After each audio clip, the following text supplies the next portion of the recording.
Welcome to episode 69 of Oscar Sunday. I'm Austin Johnson. I'm Connor Eyzaguirre. And today we are talking about a film that hit its 10-year anniversary back in March of this year. It's fucking Rango. finally able to talk about one of the most unique animated movies I've ever laid my eyes upon.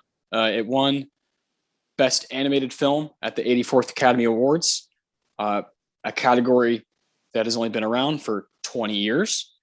There have been exactly 20 films to win Best Animated Feature. Just 6 of them have not been a Disney or Pixar film. Just 6. We've covered Shrek on this show. The first ever winner is the inaugural winner. The people that were working on Shrek were really pushing for a Best Picture nomination. It didn't happen, but they did win the very first award for this category, beating out Monsters, Inc. and Jimmy Neutron. Pretty good category. Pretty good group of films. I'd say it's only evolved and only gotten stronger as we've seen films like, Toy Story 3 and Up both break into the Best Picture category, and make some noise. Animated films are super important. Super important. I think the category is saying, hey, we want a place for them to be honored, but we also don't want them to touch anything. Don't want them to necessarily touch anything else. It has to be very special. Like Rango's only nomination and only win is in that category. That's it.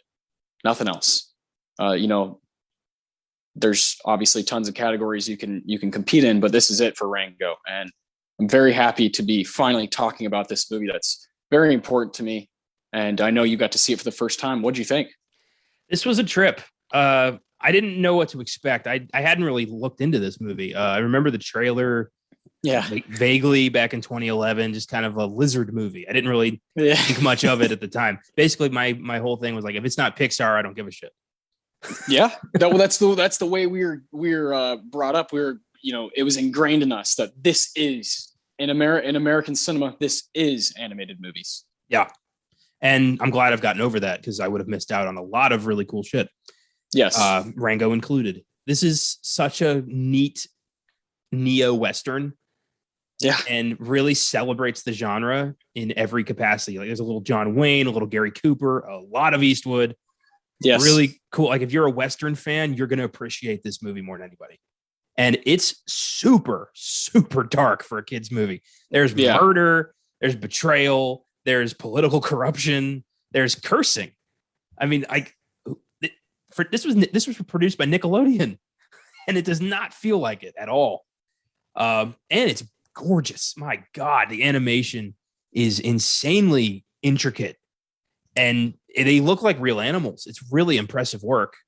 And assembling a voice cast like that, my God, what a cool bunch of people to do a movie like this.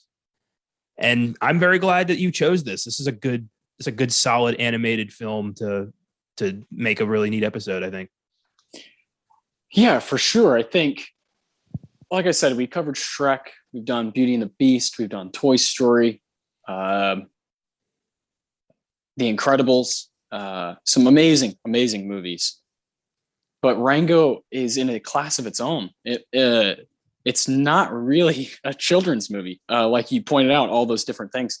Even the smoking, like there's tons of different animals smoking cigars and cigarettes throughout the film. And in California, there's an anti-smoking organization called Breathe California.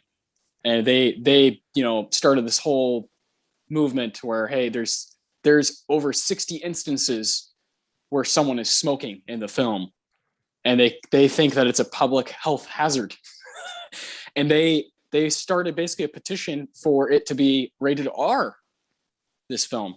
I think that's a step too far, but I do think it should be PG-13. I think this movie, especially when you get to the latter parts of it, the latter stages where you see the villain, Rattlesnake Jake, dark, very, very dark. And I mean, there's straight up murder in it. So I don't know if this should be a film for people who are just trying to take their family out and they don't do their research. And they go see, oh, look, Rango, Johnny Depp, he's this chameleon. Let's just go check it out. And then they're just kind of shook by this almost 2-hour epic. I do think maybe it should be PG-13, but goddamn, I love this movie so much. saw it in theaters, fell in love with it, and it's only gotten better with each viewing because of that. Those things you pointed out, those nods to the Western genre, the nod to Chinatown, the nod to Fear and Loathing in Las Vegas. Those things are very important and very rewarding as a movie fan, as a moviegoer, and it's built for people like us who eat that stuff up. So I don't see how someone who loves movies couldn't have a good time while watching Rango, and I'm very happy to be doing it here. This ceremony, 84th Academy Awards, is when the artist won Best Picture. Of course, you and I think, are huge fans of Moneyball, another film we've covered on Oscar Sunday. A lot of fun stuff from 2011 we can talk about. Midnight in Paris, Tree of Life. There's all kinds of different movies, and The Artist is one of the most obscure films to win in the past 50 years. It kind of stands on its own the way Rango does amongst its peers. We are going to look at the 84th Academy Awards later. We are going to talk about some individuals that are involved in Rango. That's going to happen. And of course, at the end of the show, we're going to give our own awards to Rango. But with Rango being a Nickelodeon film and being a Best Animated Feature Film winner at the Oscars, I thought it'd be really cool to do another top 5, because these are so much fun. It's so much fun to kind of learn about each other and share some stuff about movies we love. So what I had in mind was, okay, Rango, what does it represent? What is it? What's so great about it? And a lot of it is that it's just polar opposite to what Disney and Pixar have been doing for its entire existence. And so in my mind, I thought, okay, let's do our 5 favorite animated movies of all time. It's like, no. Let's cut Disney and Pixar out of that. Everything that's attached to Disney and Pixar, which is a shit ton of films. It also includes a lot of the Studio Ghibli, however you want to say it. It cuts out a lot of those because they, for me anyway, I want to be very clean cut about this. Studio G and Disney made a deal in the late 90s. I think it was 1996, before Mononoke came out, where they, in North America, in most Western parts of the world, Disney had control over the distribution and advertising and different things. And I just, that doesn't sit totally well with me. And I'm not sure if you would even have any Studio G movies, but I definitely would have a couple that'd be in the running. But I just wanted to go ahead and cut them out completely, because one day we are going to do a Spirited Away episode.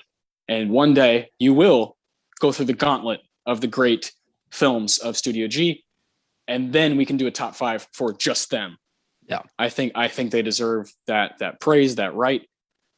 So they are not going to be showing up today, nor will Disney, Pixar, all that stuff. So it's like 200 movies or some shit that are not on the table. So does that mean Spirited Away is counted as a Disney win? Yes and no. Well, they didn't have a hand in how it's done, right? In like the film itself, how it's done. But when it is released here in the United States, they do, and they have controlling over who's going to be cast for the dubbed English versions. Ooh.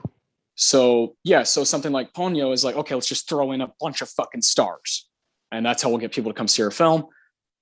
And I don't know, it just doesn't sit totally right with me. There's a lot of research that you can do, and we will do a big episode on Spirited Away because it's the second ever winner. It came out in 2001 properly, overseas, but it didn't really have its release until 2002. So it should have competed against Shrek and Monsters Inc. and Jimmy Neutron, but instead it had to, be pushed back a year and competed against films like Lilo and Stitch. So I want to do an episode on that. I think it deserves our full attention. Yeah. I think Spirited Away is a borderline masterpiece. I think Mononoke is a borderline masterpiece. And I think those films deserve their own space, their own episode. Yeah, you're not wrong. And I've only seen 2 of them. I've only seen Spirited Away and Howl's Moving Castle. I haven't seen any of the other ones. And I am honestly waiting for a reason. So that would be a good reason to finally tackle all those movies. It's definitely gonna happen. There's just too much history, too much good stuff. And I know the way you are, and I know how storytelling is massive for you. And those movies know how to tell stories. Yeah. Very, very different stories, very, very much going against, also kind of in the Rango world where it's just going against what we're used to. You know, it's not very conventional. Like Spirited Away is like, wait, what? What is happening here? You know, Howl's Moving Castle is a brilliant one and has a lot of really cool symbolism in it. I love a lot of those. I love, some of the older ones, you know, My Neighbor Totoro and Kiki's Delivery Service. Like those films are great. They're fantastic, and they definitely deserve their own episode. So those are cut out. Again, like you said, you've only seen a couple of them, so not very difficult here. So what we do have is we both have 5 films we want to talk about. We're going to count down from 5 to 1. I'll let you start. I cannot wait to hear what you have. Last week we did Leaving Las Vegas. We had some interesting things happen at the 2 and the 1 with adaptation and Raising Arizona. Yeah. Very cool. I don't think that's happening today. I think we both have seen a lot of animated movies. You know, obviously we're both 26 years old, and in our era of movie watching, there's just been a shit ton of animated movies, shit ton of family movies. So I'm super excited to see what you have and what's kind of stuck out to you over the years. Go ahead and start us off, man. Well, I'll start out by saying that my list is pretty centered around the years 1999 to 2001. I have not left that window, and it's a golden era for the genre. All 5 of these films have been with me since I was a really young child. I have 3 from DreamWorks and 2 from Warner Brothers. Okay. My number 5 was different until about an hour ago, honestly. My original number 5 was 2001's Osmosis Jones. That was my original 5. And I had that up until an hour ago, and I started thinking about it, and I'm like, you know what? There is a film that deserves that spot more. And it is 2000's Chicken Run. Oh, I love Chicken Run. Chicken Run is such a goofy movie. It's by the guys who made Wallace and Gromit. It's all claymation, and it's about hens trying to escape a chicken farm. And with the help of a circus rooster who ends up in their area and teaches them how to fly by helping them build a big-ass plane.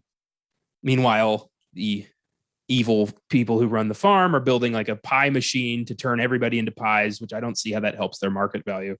But I mean, you don't get rid of your entire stock. That's not going to help anybody. Anyway, it's really cute. It's really funny. It's, I think it's a British production, and it's just one of those movies that's always kind of comfort food to me.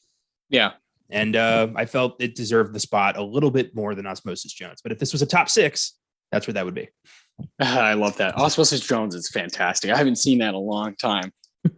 Chicken Run, I can relate to it being kind of comfort food. It's just, I still remember seeing it in theaters still. And that, you know, attack on the senses where it is the claymation that you spoke about is just different than what I was used to. You know, Lion King and Pocahontas and Aladdin and Hercules just looks way different, polar opposite. And that when you're a child, that opens up everything. Like, oh, and well, can I see more of this? Yeah. I'm pretty sure Chicken Run is the reason I adore British humor so much, because that's the first British comedy I ever saw. And as a kid, I'm like, this is weird and different, but I really like this. And then I just kept exploring things in that vein ever since. Brilliant.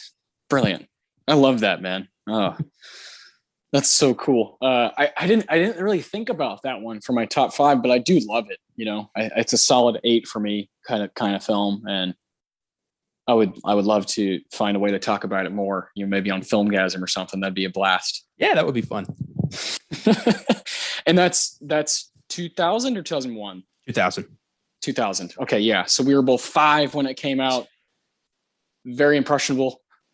And I think I probably could track back my love for British humor as well to that. I think it has to get those props. You know what I mean? Yeah, definitely. So cool. Mine's a bit different than that one. my number 5 is a movie I saw maybe a year ago through the Criterion Channel. It's a French movie about like West African folk tale. There's actually technically 4 of these, and this is the first part of 4. I have not seen the other 3. I'm dying to see them. It's one of those that I know it's about to just open up my mind. But the first one is Kirikou and the Sorceress. I have not seen very many. This is from 1998. I've not seen very many African type stories within animation where it's properly, the characters are speaking in French and the art is so authentic within it. And Kirikou, the character of Kirikou is so inspiring and so incredible and becomes an absolute monster right out of the womb, is like born and is just a freak of nature. And watching him run and fight at like 5 years old is really cool. And then later on in the film, he grows up to be a man, and it has this really epic scene between him and a creature that I'll just kind of hint about that. I think you would love this movie, Connor. I think it's still on Criterion. I'm not sure. It's only 70 minutes long, which I love when an animated movie just stick to its guns and just says, this is our story. We're going to leave it there. We're going to be talking about a movie later that does that. Another French movie that does that later that I really liked, that we did as some research for this show. But Kirikou and the Sorceress, awesome stuff. Unlike any other animated movie I've seen. And I just tripped on it one day, and the kind of cover for it on Criterion on like the main menu screen, it was like art house animation. I don't know what the fucking category was, the collection, but it just intrigued me. It just intrigued me that you don't see a lot of animated movies that are like every character is black, every character is true to its heritage, and I like that the movie stuck to its guns, and it's just kind of like here it is. If you enjoy it, you enjoy it. If not, move on. Very, very cool stuff. Very, very dark moments in it as well, which I definitely have. All 5 of my movies are pretty dark. Here in the top 5, they're more for adults than I'd say children. But if a child watches it at the right time with the right mindset, they can change everything. Isn't it great to find like longtime favorites that you just kind of stumble upon without any like original intention? Christ. It's my favorite thing in the world. I just, as you know, I have been in my own time watching Altman movies, and I watched The Long Goodbye, and I was just like, what the fuck? This is too up my alley. Makes way too much sense in my mind, and reminded me so much of, my favorite director, Paul Thomas Anderson, because he's obsessed with Altman, and I'm becoming obsessed with Altman because of Paul Thomas Anderson. And Elliot Gould, holy shit, that guy is just a once in a generation kind of performer. I love when that happens. When I watched Michael Mann's theatrical debut, Thief from 1981. I love when that happens, when you're just floored by a movie on the first watch and you're like, holy shit, I have to own this. I need to own this, and I need to tell people about it. There's not really anything better than that, than going back in time and watching something from, the history of cinema and falling in love with it, just like people did back in the day. It's really, really cool. So yeah, 1998, Kirikou and the Sorceress. Check it out. If you have Criterion, I'm pretty sure it's still on there. If not, just find your way to it. It's on Prime for whatever, $3.99. So yeah, check it out. Hell yeah. My number 4, pretty predictable. It's a film we've already talked about on Oscar Sunday, and it is 2001's Shrek. Yes, I knew Shrek would be on yours. Yeah, Shrek is a masterpiece. It's perfect. It's flawless. It's hilarious. It's the perfect blend of, kid fairy tale and adult humor. It flaunts conventions. It's a big ass middle finger to Disney, and it gave DreamWorks the financial success they needed to actually be a legit rival to Disney in the industry. And it holds up. The animation is great. The characters are absolutely perfect. And I mean, it never gets old. I could watch Shrek all day. It is so, so funny. And we did an entire episode on it. So if you want to hear more about my thoughts on Shrek, go listen to that. Yeah, that was an absolute blast. That's where we kind of, I think, honed in on the category itself, you know, the best animated category, and Shrek winning, that just makes so much sense. And it's so cool that DreamWorks was like, we're going to do this just to fuck with Disney. And now look at them. You know, it's very cool. Yeah. Is Shrek a 10 for you? Is it a 10? It's been a 9. I think it's time. Yeah. I think all of my movies are 10s here in my 5. I feel like Shrek is right outside of this 5. It's also been a 9 for me for a long time, but it probably is a 10. I probably just need to be like, okay, fuck it, it's time. Yeah, it is, like you said, endlessly rewatchable. More so than the movies that I've chosen. I would rewatch that movie over so many other films. And when you think about 2001, that is immediately one of the first things I think about is Shrek versus Monsters Inc. Fuck yeah. Yeah, incredible stuff. I knew it was going to show up on yours, man. I loved doing that episode. I loved giving it awards. Like, it's just an absolute blast. Yeah, that was great. My number 1 is a 10, but my 2 and 3, my 3 and 2 are 9s, but they are really, really, really close to 10. And honestly, just talking about them here might push them over the edge. That's usually all it needs, right? Is like, if you get a prompt from somebody, if you're just talking to someone about a film that you've watched, and you're like, oh, this is my chance. Let me pull up my PowerPoint and fucking get the podium out, and like, you know, then you realize, oh my God, I love this shit. You know, and it's okay. It's okay to just go ahead and admit, this is a perfect movie to me. In my mind, for me, in my life, it's a perfect 10. Maybe not for everybody, but fuck that. It's all about, this is how I feel. This is my passion, and sharing that with people, because it's going to relate to somebody, you know. Shrek is hands down one of the more important, you know, animated movies that's come out at maybe ever. So just its attention to detail, its commitment to its comedy, is better than most comedies. So better than most live action comedies. I just adore it. So great pick, man. My number 4, I feel like you're gonna go somewhere in this realm at some point during this little project. Maybe this is the one. The Batman animated movies I will always stand by, are pretty much better than the live action ones. They have an audacity to them that the live action films never seem to understand or go for. And the one I chose is from 2000, Batman Beyond, Return of the Joker. That's my number 4. This is a fucking perfect movie. My favorite Joker performance pretty much ever. You know, I love what Heath Ledger is doing, of course, just like everybody. I think Joaquin did a decent job. You know, Jared Leto, yikes. But Mark Hamill, there's no one that has that just slimy, nasty, fuck you voice that he has. Just no one can capture it. No one gets it. And this movie being really based around, you know, it's called Return of the Joker, and has his face on the poster, you know, just smiling like a fucking, like a prick.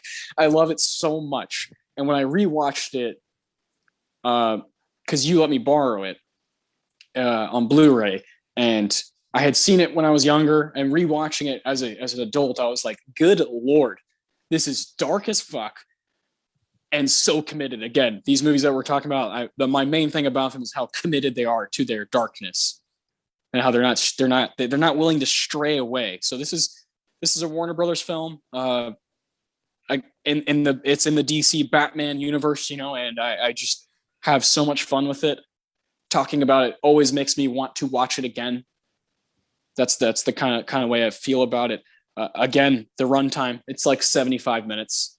Just totally understands what it's trying to say, and does it better than the fucking Nolan movies. Does it better than anything else that's come out.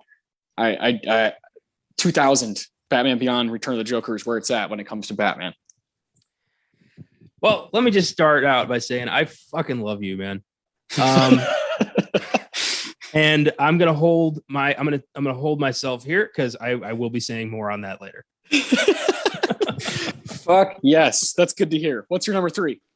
Oh, my number 3 is a film we did on Filmgazm last year as just kind of an like, fuck it, we want to talk about this movie bonus episode kind of deal. And it is, let me just check the year on this. 2000s, The Road to El Dorado. Oh man. Yes. Oh my God. DreamWorks, like in the from like 99 to like 2004, DreamWorks knew exactly what they were fucking doing. There was, I don't know what it was, that there was some magic there that just disappeared. It was, I think Shark Tale killed it. But I do too. Yeah, I do too. Isn't that funny? That's funny. That's the one that Scorsese's involved with. Yeah. What the fuck? Gangster sharks and a racist car wash. It's just not what I need right now. But El Dorado has been one of my favorite movies since as far back as I can remember. Just the perfect blend of Kenneth Branagh and Kevin Kline being just con men from Spain who stumble onto the city of gold and try to milk it for all it's worth by pretending to be gods. Yes, give me all of it. Give me an hour and a half of that magic and a soundtrack by Elton John. Are you kidding me? I mean, this is just a perfect, Sunday watch. It's so funny. It holds up. It's surprisingly not as racist as it could be, which is pretty impressive. And I think it's just a great gem that could have spawned a franchise, but didn't do well enough and kind of fell off the radar, has become a bit of a cult favorite.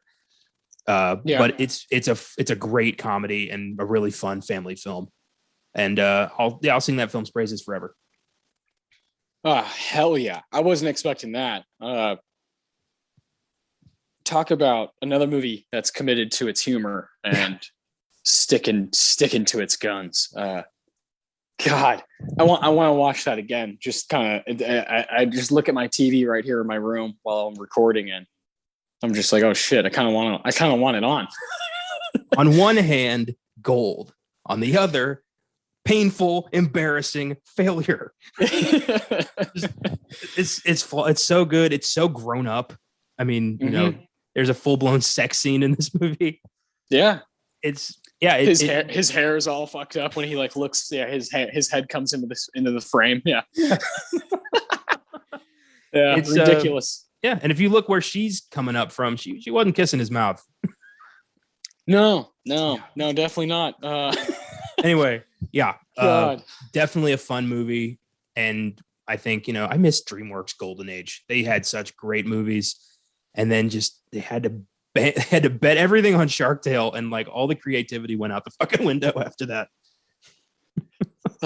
Isn't it tough though? At least we have that era, where like movies like Shrek and Road to El Dorado remain just fantastic stuff. So really, that's a really, really good pick, man. I wasn't totally expecting that. I try not to necessarily guess what you're gonna do. Yeah, I have my ideas, and that was not one of them. You're surprising me here. Everything except for Shrek is a surprise so far. God, I love that. I love that. My number 3 is kind of, I might be cheating a little bit here, maybe, depending on how you look at it. I'm choosing an animated film that uses interpolated rotoscope, which is a technique for movies when you want to make a human look animated. So you use normal camera, film people, and then use this technique to kind of change the entire layer of the film and make it animated. So I chose Richard Linklater's 2006 psychological science fiction film, A Scanner Darkly, which stars Robert Downey Jr. in maybe my favorite role of his, aside from maybe Zodiac. I just adore him in this movie. Keanu Reeves is fantastic. Woody Harrelson, Winona Ryder, and Rory Cochrane. All of them are perfect in this movie, and it's creepy and weird. It's based on the Philip K. Dick novel of the same name, which is a fantastic read. Philip K. Dick is one of the more advanced minds I think we've ever had when it comes to writing. It's a 1977 book, kind of near future dystopia. Just what exactly is happening? Keanu Reeves is playing a cop essentially, and there's a drug that's kind of on the loose and taking people, and there's great scenes with Robert Downey Jr. and Woody Harrelson just kind of off their rocker. And with that technique used in the film, it just gives it a totally different life. And I love that Richard Linklater has that and Waking Life. Both of those films use the exact same technique. I love that he has those in his filmography while he also has School of Rock and the Before trilogy and Dazed Confused, and Everybody Wants Some and Slacker. It's just crazy that he's kind of done everything you can within his rights and within his rights as a director and a filmmaker. He's tried to tackle everything. And Scanner Darkly offers like the full palette of Linklater, where it's just got drug induced, very funny, and out there. Makes you really think about stuff. Makes you really think about who's watching and what's happening and who are your friends really. And I love the themes like that. And again, RDJ is worth every minute. If even if you don't like the film, you're gonna love Robert Downey Jr. what he's doing in this movie, because you're like, holy shit, this guy's about to play Iron Man, and he's playing this wacko guy sitting in a cafe, fucking talking his mouth off with these weird glasses on and crazy outfits. I have so much fun. The aesthetic of this movie is very special. When I was living in Houston, I was living alone for a little while, and that's one of the times I was 21, and that was one of those stretches where I was like, I'm just inhaling movies and choosing whatever the fuck I wanted, and I was buying a lot of movies. That's when I started kind of building my collection to be what it is today. And I bought A Scanner Darkly and Waking Life on Amazon, both on DVD, just kind of like, fuck it, I love Linklater, I want to see these two out there movies that use this weird animation technique, and I love both of them. But A Scanner Darkly I definitely like more. Waking Life does not find a place in my top 5, but it's definitely in the top 10. Nice. I wasn't expecting that, but it makes perfect sense. Yeah. Yeah. I mean, I'm a sucker for auteurs, like I don't have Fantastic Mr. Fox or Isle of Dogs on my list, but Wes Anderson is a hero of mine, and I love both of those movies. They just don't quite make the cut, but I love when a filmmaker, a visionary, goes way out of their way to do something completely different. I love when people do that, just like Gore Verbinski. Yeah, definitely. I get that. I've got to see this one. Linklater is somebody I've really recently started to dig into more. I just finished the Before trilogy. Yeah. And God, what a roller coaster that was. Yeah. Yeah. That's what I would suggest. If someone was like, who's Linklater? It's like, here, watch these three and have fun. Call me when you're done crying. Been a week. I'm not done yet. Yeah. Oh no, never. Even when it gets brought up, I just fuck. I feel like it fractured my fucking heart a little bit. Yeah, and it'd be so hard to do a Linklater top 5 because it's like I want all 3 of those in there. It's like he's the man. You're gonna love him more and more as you go. I bet I am. Yeah. My number 2 should come as no surprise. This has been just a monumental film, in my opinion, since I was a kid. And this is a film I used as a jumping off point to test a former Filmgazm team member. Ended up being a fantastic would-be episode. 1999's The Iron Giant. Oh, Jesus. One of the most powerful depictions of friendship, loyalty, and bravery I've ever seen. And with a little boy and a 30, 40-foot robot from Mars. Who'd have thought? Voiced by Vin Diesel. Who'd have thought? And yeah, It's so brilliant from beginning to end. It's just, Hogarth teaching this robot how to be human, and the robot developing a soul and a care for living things and overcoming his programming to not be a weapon. It's so heartwarming and so wholesome. And the ending, the sacrifice is so gut-wrenching every time I watch it. It's flawless. It's such a perfect movie. Yeah, I love that movie to death. And I'm so glad to have seen it, and also to have seen the recent extended edition that had the extra scenes added in, where you get to see a little bit more of where this thing came from. Yeah, fantastic movie. Yeah, Iron Giant is the definition of underrated. Yes. Underappreciated, underseen. It lost money in the box office, just so stupid. But what proves something that proves all those points you're making is Pixar rather, straight up stole Brad Bird. They said, we're going to pluck you out of there. And he goes on to, of course, direct The Incredibles and Ratatouille, Incredibles 2, and it's become kind of a Pixar legend since. But there's an argument to be made that Iron Giant is better than both of those.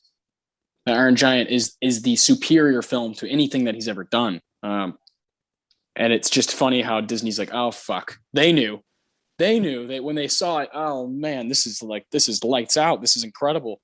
We have to have this guy who wrote the screenplay and directed it and, came up with a storyboard for it. Like, who is this genius? We got to get him and properly advertise his films. And that's what they did. So it's a damn shame that Iron Giant is kind of a cult classic. That's kind of crazy because it's amazing. It's an amazing movie. I don't know why I didn't think about this one for my top 5, but it is a breathtaking movie and will kind of shatter your heart while at the same time makes you laugh along the way. Really cool voice cast, like you said, Vin Diesel, Harry Connick Jr., Jennifer Aniston, like Christopher McDonald, like what the hell? Emmett Walsh, what in the world? John Mahoney. Yeah. It's got this great just 90s voice cast. And it takes place, it takes place during the fucking Red Scare, which is just brilliant. 50s Leave It to Beaver America that has this giant robot just kind of looming over it. And for this kid to not think like, oh my God, the thing's going to kill me. It's, oh my God, I have a robot friend. And then this thing about humanity and about life and death and about having a soul and making a choice and having, the power to choose who you want to be in life. That's incredibly great lessons to learn as a child. This movie should have been so much bigger than it was. And I hate that it wasn't. It was big to me. It's always been big to me. Yeah. And that's obviously the most important thing, right? Is when a movie finds its cult, it stays. And I'm with you, man. That's definitely a movie that I would love to talk more about, in some capacity, or, anybody on the Filmgazm team. It's just worth all the time in the world. Great pick. Iron Giants. That's your number 2. Yes. My number 2, I remember talking about this film. Let's see, long time ago now. It was the first ever sneak preview episode we did. We did our top 10 films of 2020. Yeah. And we also did top 5 first time watches from the past year. And this movie popped up on there. I can't remember the other 4 I talked about. I could make guesses, but I remember vividly talking about this one because it's animated, because it's a 70s movie, and I love 70s movies. Oh yeah. And it's a French film, which is a place I love to go, and I know you don't. I know French cinema is not quite your not quite in your bag, understandably. It's usually pretty pretentious. let's just go ahead and say it. So my number 2 is 1973's Fantastic Planet, directed by René Laloux, written by René Laloux and Roland Topper. Just jaw-dropping stuff. And Fantastic Planet, when I watched it, I saw, again, this is one similar to Kirikou and the Sorceress. I saw it on Criterion. I saw kind of the art for it, and I was like, damn, that looks kind of cool. And then I saw 70s. I don't know how many 70s animated movies I've been exposed to. So I'm gonna go ahead and do this. And it's safe to say I came out on top. I adore this movie. It premiered at Cannes in 1973 and just has this feel to it where it's telling a story that is just way advanced and way ahead of its time, and definitely not a kids movie. It's definitely an adult animated science fiction film. And when I was watching it, I had this kind of art moment where I couldn't deny the chills, the goosebumps, whatever you want to call it. Everything was happening at once, where I was like, holy shit. I realized that one of the songs from the score that's playing in the film was sampled by one of my favorite rappers of all time, Mac Miller, rest in peace. He's been gone for a little over 3 years now, which is just hard to believe and hard to process still. Just a man of many words and lots of talent. And he sampled a track from Fantastic Planet for his song with Rick Ross on one of his mixtapes called Insomniac. And it's just this ringing, woo, kind of true to sci-fi, alien, weird noises. And then you have it speed up and get really quick tempoed with Mac Miller and Rick Ross rapping over it. And when I was watching the movie, I was like, oh my God, that's Insomniac. Holy shit. One of my favorite tracks from Faces, which is my favorite thing that Mac Miller ever did is Faces. I think it's his greatest feat as an artist. And so when those two things collided, I couldn't keep my eyes off the screen. And then it's one of those movies I literally watched again the next day. It's one of those, I got to see this again. Again, it's 70 minutes long, very short, very easy to just kind of throw on, be floored by, and then you're done. You leave and you have to deal with those thoughts for the rest of your life. I really hope people seek this movie out. I don't want to give away a lot of what happens in it because I feel so strongly about it. In 2016, it was ranked as the 36th greatest animated film ever made by the Rolling Stone magazine. I don't take a lot of stock into those, but it is cool when you see something that you love on those lists. You're like, holy shit, I've seen that. I love little things like that. And it's a movie that took 10 years to kind of conjure up. It started in the early 60s, and you can see that. You can see they're advancing as time goes from the 60s to the 70s. And you know my adoration for 70s in general. I think it's hands down, by far and away, my favorite decade in American cinema, but it's so much fun to visit other stuff from other countries. And Fantastic Planet is a French one that I have the utmost regard for, and I think it's one of the more recommendable films I could think of in my arsenal of shit I've watched. So had to be here, had to be in my top 5. I'm still waiting to buy it because it's still on Criterion, and I kind of get lazy when a movie's just there, and I'm like, oh, I can always watch it there. But I need to own this. I need to own the Criterion edition of this movie, and I will one day. I love how our respective top 5s reflect your dedication to experimentation and my loyalty to longtime favorites. Really kind of shows where our main focus is in regards to like how we look at film. I like that. Me too. This top 5 couldn't explain more who we are as movie watchers. Everybody watches movies differently. It's about finding that it's about meeting someone halfway and figuring out, oh man, like the shit he likes is really, really cool, or the shit she likes is really, really cool, and then vice versa. And you're able to just kind of be comfortable in that spot. And it's beautiful. It's the best feeling in the world. Fuck yeah. So my number 1, we should all know what that is. Yeah. Batman Beyond, Return of the Joker. Let's fucking go. I didn't know it would be your number one. I didn't know. I knew it would be here. I'm kind of shocked there's not multiple Batman movies because I know how much you love that shit. Oh, believe me, I wanted to, but I told myself, like, you're going to pick one and it's going to represent your love of Batman. And what better movie to do that than Return of the Joker, the first one I ever loved. This is one of the coolest Batman stories ever told. And it's the story of the last time Batman fought the Joker. And there's actually two versions of this movie. I had the kids version on tape as a kid. And then when I bought the Blu-ray, I didn't know there was another version of the film until I started watching it. And I'm like, oh shit, this is the R-rated version.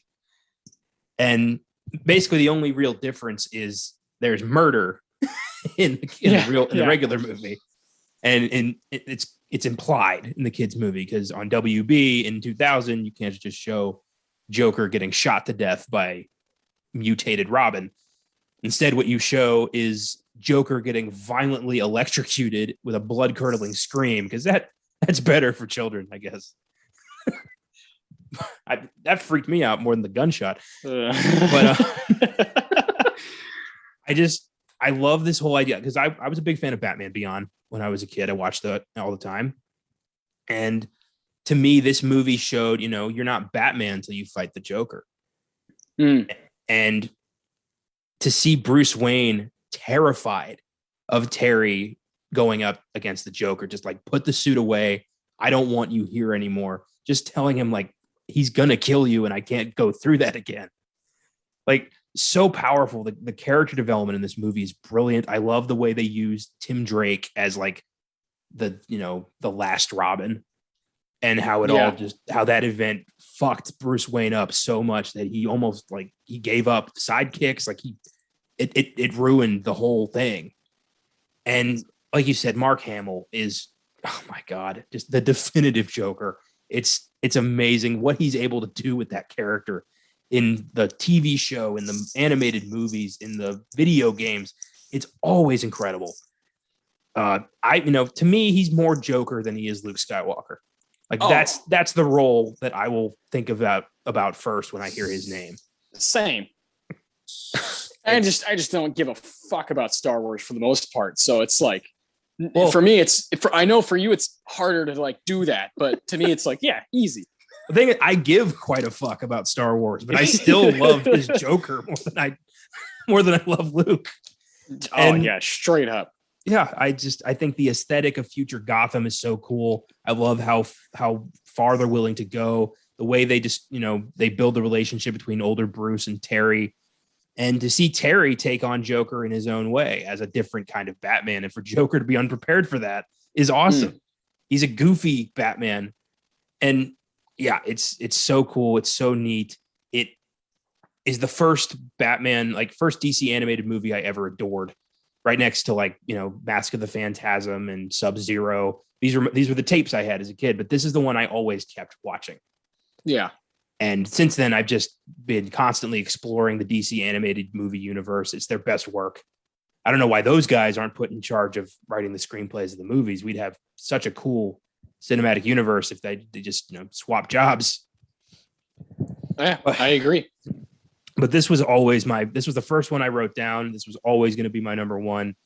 I adore this film like nobody's business. It's one of my favorite comic book movies of all time and a true masterpiece that like really, it didn't get a theatrical release. It was straight to video. So not a lot of people I don't think know about this one or have seen it, but DC fans fucking love this movie. Yes. And yeah, definitely an epic adventure. Yeah. God, I love that.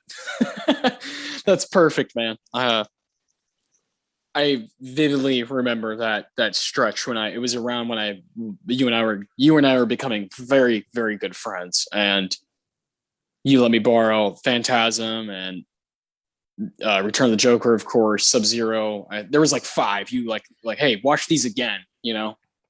Even if you've seen them as a kid, they've changed. They have changed, yes. And Return of the Joker is the one that stood out. Obviously, it's my number 4 here, and can only get better with more watching. Right? It can only kind of pull at you more and more. So I knew it was going to be here. I didn't know it would be number one for you. So I'm glad I didn't speak about it too much for my number four, because I knew it was coming. I'm floored and honored that it's even in your top five. That is fucking amazing. I feel pretty strongly about my fandom at this point in my life, and I have no problem saying, if I put this movie next to Batman Begins or The Dark Knight or Dark Knight Rises or Batman 1989 or Batman Returns, this one's better. This movie as a whole is better. It's a better story. It's a better executed. It just doesn't fuck around. I love it. When I think of Batman, the voice I hear is Kevin Conroy. Like, that is Batman. Oh, yeah, and me too. Batman Beyond, we get to see the evolution of Kevin Conroy's Batman from Cape Crusader to, guy in the chair. And there's this pain in older Bruce's voice. Like, I wish I was still out there. Like, the heart is willing, but the body isn't, it's great. Yeah. They're willing to add a whole element of aging, which everyone else is like, no, fuck, they got to be like 30 or 40. They have to be a freak of nature. They got to be able to fight whoever they're going against. But adding that element of aging, and then you add, it's not just about superheroes anymore and villains. It's about identity and realizing I don't have that anymore. I'm old. Yeah. I've had to step down because of life, because of what life does to you. I love that. I think Return of the Joker has handled the idea of Batman's legacy better than any movie ever done about the character. Agreed. It's great. Passing the torch along is a very important part of that movie. Bruce accepting that he is no longer Batman, that Terry McGinnis is Batman now, and him having to come to terms with that while his worst enemy is back on the streets. God, I might watch that tonight. It's a great movie. Yeah. Again, it's super short, super easy to just, I'm just going to watch this. This is what's happening with my night. I'm going to have some dinner and I'm going to watch Return of the Joker, and my night will be better than yours. And if y'all want to actually check this one out, I do think it is on HBO Max right now. Correct. So yeah, a lot of that really cool golden shit from this era is on there. Good shout. Cause if you haven't seen that, I don't know what you're doing. I don't know what you're doing with your life. Just go do it. Go rate it on Letterboxd. Do whatever you got to do. This movie is damn near perfect. So great pick. I love it. I love that. I'm glad that kind of rounded out your top five. You while you stayed within a certain range of years, you have a very, a group full of variety, and that represent different things about being impressionable, being young, and falling in love with storytelling. So good stuff, man. And I think Batman Beyond is definitely my favorite film on your list. It's a 10 out of 10 kind of movie. Yes. My number one, you have a guess? I think so, but I might be wrong. Rango. Really? Yeah, of course. I wouldn't set this up if I wasn't ready for Rango to be in there. Damn, all right. I was way off. What was your guess? I thought it was going to be Anomalisa. Oh, I love Anomalisa. That's not quite in this group. Probably in the top 10 or 15, maybe 20 for me. But we could have done Spider-Man Into the Spider-Verse. That shit was not touched by Disney. That's Marvel Entertainment and Sony. So you could, I think it's a little bit of cheating, but that's muddy waters. Yeah, exactly. Again, I left out Isle of Dogs. I left out Fantastic Mr. Fox. Some films I love. I could do 20 movies that are in this category and just have oodles of fun. But Rango is mine as far as I'm concerned. Dirt is my home. From beginning to end, I'm smiling ear to ear, just having a grand old time. I think the movie is stunning. The way it's animated is just absurd. They spent $135 million on this movie, and it fucking shows. That's crazy. There's a lot of great movies that don't spend near that much money, live action movies. This movie said, Gore Verbinski and company, Paramount Pictures, Nickelodeon Movies, they decided this is going to be an epic tale, whether it's seen or not, or whether it's understood or not, whether people really get it or not. We're going to do this. This is happening. And I'm so happy that it did 10 years ago now. And the way it's changed in my mind from really liking it when it came out in theaters just because it's fucking funny and a really, really good story, to the homage it's paying to some of my favorite movies of all time. The Chinatown shout out is so important to me. And when you watch it now and you're watching Ned Beatty's performance as the mayor, you're like, oh God, that's fucking Noah Cross. that is John Huston. He's conjuring up every ounce that he can to be John Huston from Chinatown, one of the most evil characters that from the past 50 years in movies. And I mean, I could go on and on about every scene I love to death. I love the idea of going from one spot in life to a totally different one and making up your entire identity, making up everything about you, saying you killed 7 people in one fucking go, and making up your own name. You know, he's Rango's looking at a bottle and it says Durango and he covers the D and the U and he's like, I'm Rango. You know? And I think it's my favorite thing Johnny Depp has ever fucking done. The life that he gives to Rango, no one else could quite do, because they're not willing enough. They're not willing enough. And he showed it over the course of his career. You know, he shows it in Fear and Loathing in Las Vegas. He shows it in Pirates of the Caribbean. He shows it in Sweeney Todd. But this is the culmination of all of those things.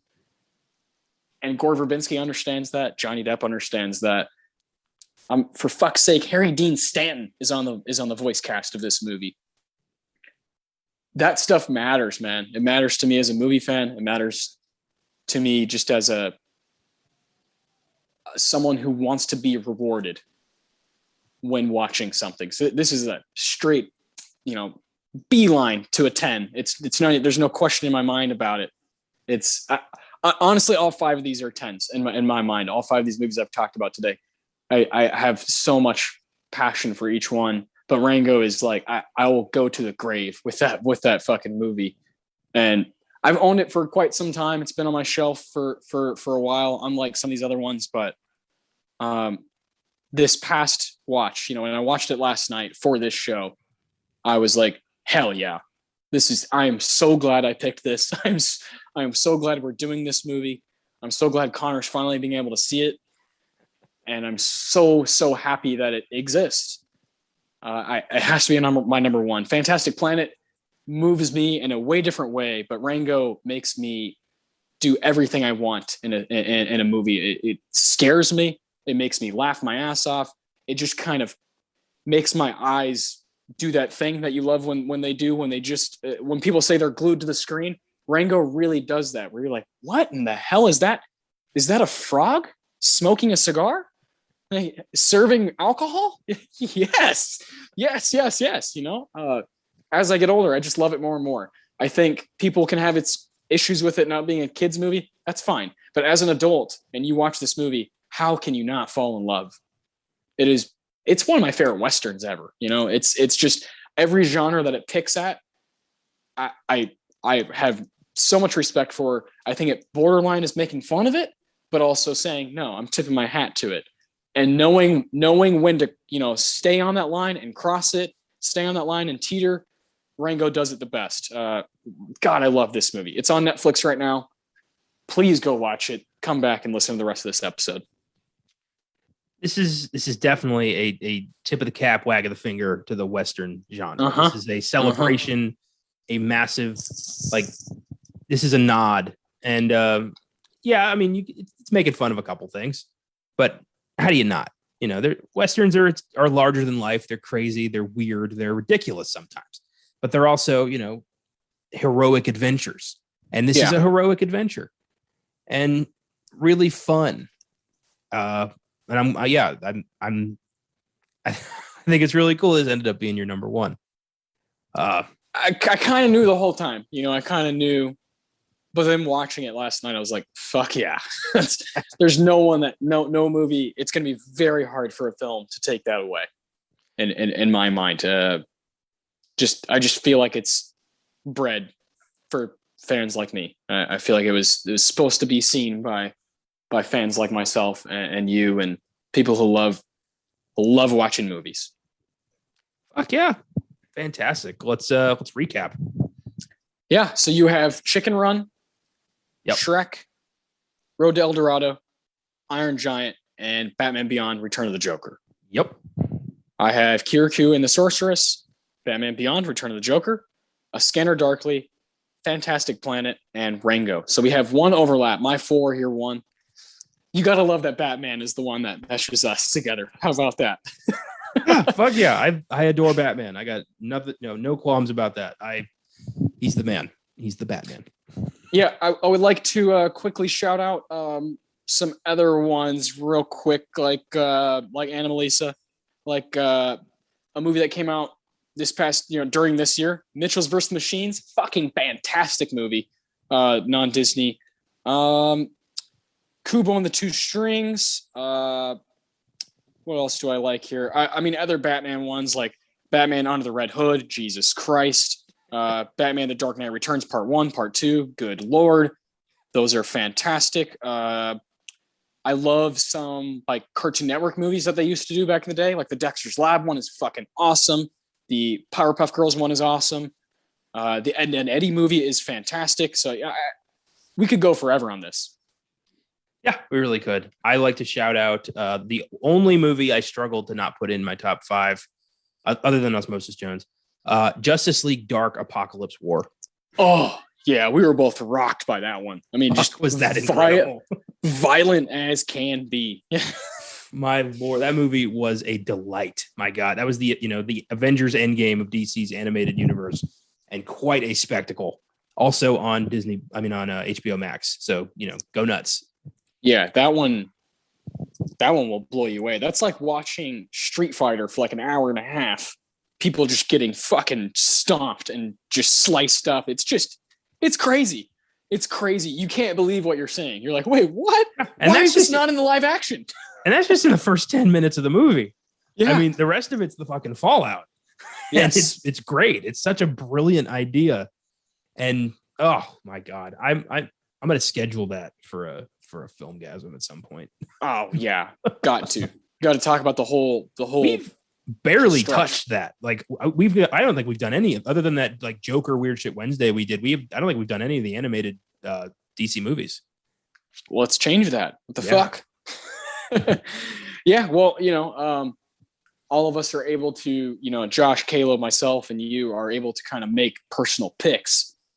I think it's time to kind of put some of those in there just for shits and giggles. I mean, why can't Batman Beyond: Return of the Joker get its own 2 hours to just rave about it? I think the real question is, why hasn't it already? Yeah, after almost 200 goddamn episodes. Yeah. Yeah. Fucking bring it. Oh man, I love it. That was a blast. I love doing these top 5s. You get to know each other a little bit more, and again, talk about your passions. So that's fantastic. But we'll turn our attention to some individuals that worked on Rango. Some people who have been nominated by the Academy. I want to start with Gore Verbinski. Gore Verbinski, his only nomination and only win is Rango. Obviously, he's the director of it, producer. But this guy, he directed the first 3 Pirates of the Caribbean movies. So that's important to us. And those movies were up for stuff. He wasn't up for Best Director. Rightly so. But those movies are awesome. Those first 3 kick ass. Yeah, for a spectacle-based movie, based on a fucking theme park ride, those 3 movies are gold. I love the first 3 Pirates movies. And it is, larger than life, fantasy, epic. And while, Gore Verbinski doesn't really put much of a personal spin on him, I mean, he does the job. They do what they're, intended to do. And they're leagues better than 4 and 5. I don't even watch those anymore. Yeah. But yeah, I mean, just, the visual effects of Davy Jones still look amazing. Expensive movie. I think Dead Man's Chest was like the most expensive movie ever made up to that point.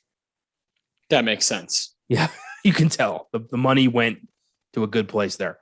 But yeah, Verbinski killed it with those. I'm seeing here that I didn't know he directed Mouse Hunt. Yeah, and The Ring. Shit, did he do The Ring? Oh my God. 2002's The Ring is directed by Mr. Gore Verbinski. Yeah. Pretty crazy. What an odd career. Yeah. And then he wins an Oscar for Rango. He also directed The Mexican, starring Brad Pitt, Julia Roberts, James Gandolfini, and J.K. Simmons. What the hell? Pretty crazy career. I think you can look back to 1995. He directed a commercial called Budweiser Frogs, and that's where Rango was truly born. Yeah. Yep, I agree with that. Yeah, I have to kind of shout out his career and what he means to, you know, just cinema in general. When you have a trilogy like that you've had your imprint on, like the Pirates movies, that's a big deal. Those movies made a shit ton of money and are still relevant, still hold up. That first one is like, fuck, it's just a good movie. And like you said, Dead Man's Chest, you know, Davy Jones is a frightening villain and looks so fucking cool as a kid, and it still does today. So I have a lot of respect for Mr. Verbinski, and I know that from the research I've done on Rango, all along, he wanted to do this. He wanted to make Rango. He did those other movies so that he knew, no matter what, I can convince anyone I can make this movie. We'll spend as much money as we need to on this animated film that I've always wanted to make, always wanted to work with Johnny Depp on this. So he did what he had to do. You know, he played the game, and did those monster Pirates movies, and they ended up being pretty damn good. So I think it's a win-win for the fans and for him. It's hilarious. Pirates was just a means to an end for this guy. That's these directors, they really want, there's always something there that they're like, I gotta do this. So if I have to do that to make it, I will. And I'll put every little ounce of passion and skill I have into it so that it's damn good. So I know I can do this later. That's so cool. But he always wanted to make Rango. He's clearly a huge Western fan, huge movie guy, and loves the epic. Oh yeah, for sure. He followed Rango up with The Lone Ranger, which admittedly I think's underrated. It's okay. It's okay. It's a fun movie. It's not a masterpiece, but it's a fun movie. I mean, admittedly, you've got a probable rapist and Johnny Depp as a Native American, so that's hard to get past that. But Tom Wilkinson's damn good in it. And William Fichtner as like a psycho outlaw. I mean, and I'm not gonna lie. When I saw The Lone Ranger and Hans Zimmer's version of the Lone Ranger theme started playing, I got chills. I won't lie. Oh yeah, same. Yeah, and Hans Zimmer, talk about the friendship that him and Verbinski have. You know, good Lord, some of this stuff, you know, like Davy Jones, you know, like basically theme song, is just one of the best things he's ever done. Dead Man's Chest. There's an argument for that to be my favorite Zimmer score. That what he did with Davy Jones and the Kraken especially is beautiful. It's creepy, it's elegant, it's dramatic, it's larger than life. It's perfect. I think I want to watch those. I think I want to watch that trilogy again. Those first three, just kind of, I keep calling it a trilogy, even though there's more after it. I just kind of, it's a trilogy. Fuck them. Yeah.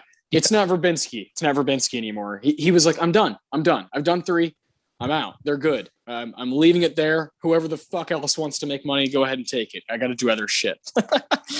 I wish he would have stuck around, because he could have made a all-time franchise. You know, he could have kept that thing going to be one of the better franchises of all time.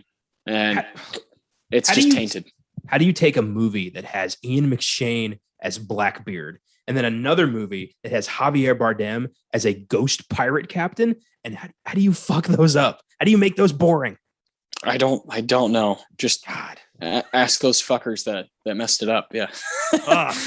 It sucks. It sucks when that happens. But again, got to be grateful for those first three and just what they offered. I think 1 and 2 are amazing. The third one's pretty good, but those first two are just like jaw dropping. Third one's my favorite. Really? Because of I love conclusions. I love the Maelstrom battle between the Black Pearl and the Flying Dutchman. I love Beckett getting blasted to hell. I love the whole pirate code thing, like the Brethren Court, that whole thing. Keith Richards is like Jack Sparrow's dad. there's so many moments in part 3 that just made me smile. And honestly, I'll just watch that one on its own sometimes. Yeah. Those are great movies. Yeah, they are. Yeah.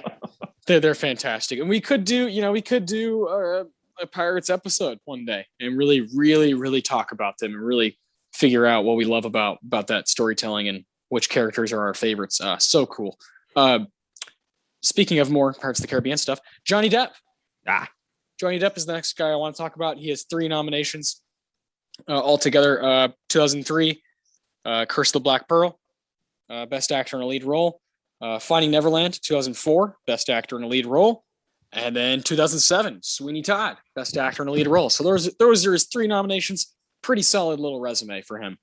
3 amazing movies. And I think he should be here for Ed Wood as well. Yeah. Yep.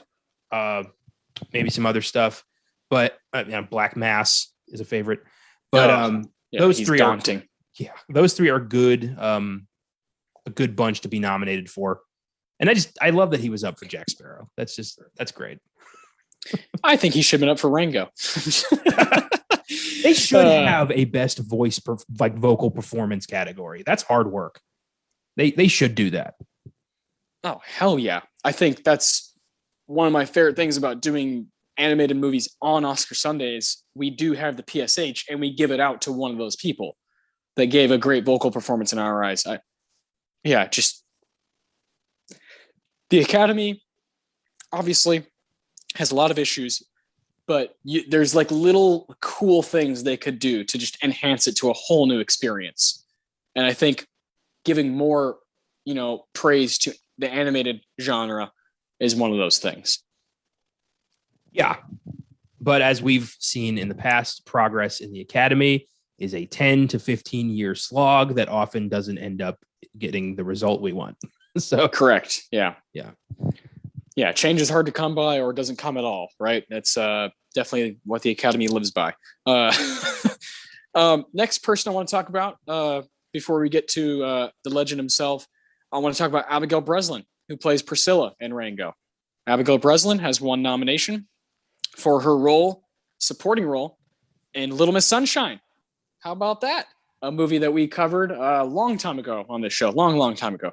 Definitely a personal favorite of mine. And I don't know if Abigail's doing the best work in that movie, but she's damn good. Toni Collette obviously is unbelievable. Mr. Alan Arkin got to be there. He was incredible in that movie. Steve Carell. For fuck's sake, Bryan Cranston in the little bits he's in is incredible. Dean Norris, the little bit he's in is fantastic. I love every scene of Little Miss Sunshine. I love when he pulls him over. He's like, "Oh, I love these," and you're like, "That's Hank. That's fucking Hank, dude." He went from being like a little patrol guy to being in the DEA. He's been a cop his entire career. It's hilarious. Yeah. Little Miss Sunshine has, if you follow this show, you know that we like to kind of make the titles kind of cute, something to do with the movie. Little Miss Sunshine is my favorite title we've ever done on this show. The name of that episode is There a Funeral Home Around Here? Yeah. Which is such a great, that was before we were doing the awards. But if we had been, that would have been my Philip Seymour, my Tarantino. Because it's just such a weird fucking question. Yeah, hey, is there a funeral home around here? Yeah, God. Yeah, that is one of the movies. We didn't start doing the awards until episode 18, 19. Hamlet, I think, was the first one. That was episode 16. Yeah, so we have this chunk of really cool movies like Pulp Fiction and Rocky and Little Miss Sunshine and On the Waterfront, where we weren't giving out awards yet. And it's a damn shame. Yeah. It's a learning process. You live and you learn. Yeah. You live and you learn. And it just made sense to finally add awards because it's, an award show podcast. So gotta love that. Yeah. Little Miss Sunshine. I'll take any chance I get to talk about that movie. Yeah, for sure. Abigail Breslin was in Stillwater earlier this year. really, really good movie. Overly long, but a decent watch. Kind of a murder mystery. She played Matt Damon's daughter, who's convicted of murdering her roommate. And her kind of, the did she do it thing is looming over the whole movie. And I won't spoil it, but it is quite a moment of like, oh, fuck. And definitely one worth checking out. Hell yeah, man. Hell yeah. You know what's worth checking out? Fucking Network from 1976. Mr. Ned Beatty, rest in peace. He's no longer with us. Just passed away in June of this year at age 83. And he, of course, was nominated for Best Supporting Actor for that movie, Network. He's incredible in that, just like everybody is. Just a fantastic watch. His work as the mayor in Rango is one of the touches of the movie that makes it go to a whole different stratosphere in my mind. I mean, he is doing his, in your review you wrote, he's doing his best John Huston, impersonation. And Gore Verbinski clearly wanted to shout out some of the plot points of Chinatown. Maybe Roman Polanski's masterpiece, maybe one of his masterpieces. There's direct dialogue, control the water, you control the people. I love that part of Rango, and Ned Beatty does such a wonderful job of portraying this slimy mayor. When they're playing golf, that scene is like, fuck, and Rango's kind of figuring some stuff out, and it's like, what's going on here? Like what's really happening? And that conversation between them two while he's playing, and you just can't help yourself but fall in love with, who is this guy? Who's voicing this guy? Holy shit, it's Ned Beatty, and this all-time legend who at the time was 73 years old when this movie came out, Rango, and is just giving it all he's got. And you got to respect that. He's definitely a contender for the PSH award. With this and then the year previous as Lotso in Toy Story 3, it really makes me wish that in his career, Beatty had done more voice work, because he was fucking lights out as these larger than life villains. He's definitely a guy whose career I need to see more of. Every time I saw him, I liked him. Yes. And I've got to watch Deliverance. It's kind of been looming over me. I'm going to have to watch that at some point. And just, his various, like Rudy. I've never seen Rudy. Oh, Rudy's great. Yeah. It's he's just one of those guys who's like kind of been around forever and given so many just epic performances. And for Rango to be one of his last is pretty cool. And to channel John Huston and play, Noah Cross if he was a goddamn turtle. Yeah. The same costume and everything. It's so, I was like, wait a minute. Yeah. Hold on. Yeah. Yeah. It's a brilliant touch, and his commitment to it is amazing. Just like the movie itself. I have to shout him out. He's the last performer here that we'll be talking about. So it's Johnny Depp, Abigail Breslin, Ned Beatty. Really random group of people that have all been touched by the Oscars and have gotten nominations. None of them have won, but they've all been nominated. So really, really cool stuff. Now, we got 4 more people I want to talk about before we scan through the 84th Academy Awards. The first one has to be John Logan. He wrote the proper screenplay for Rango. Gore Verbinski is a storyboard guy, more so, and the actual words you're hearing are John Logan's. It's John Logan's work, and a guy who, again, just like Verbinski, clearly loves movies and shouting out old movies.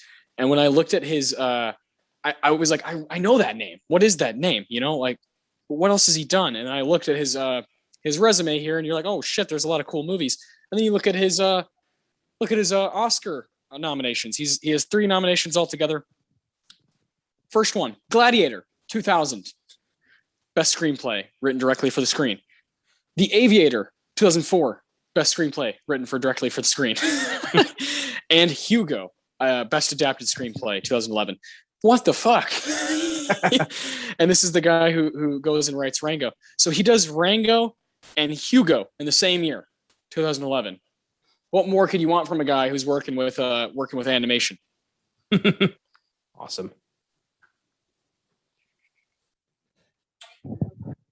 I think this guy clearly wanted to make some kids movies that year. Yeah.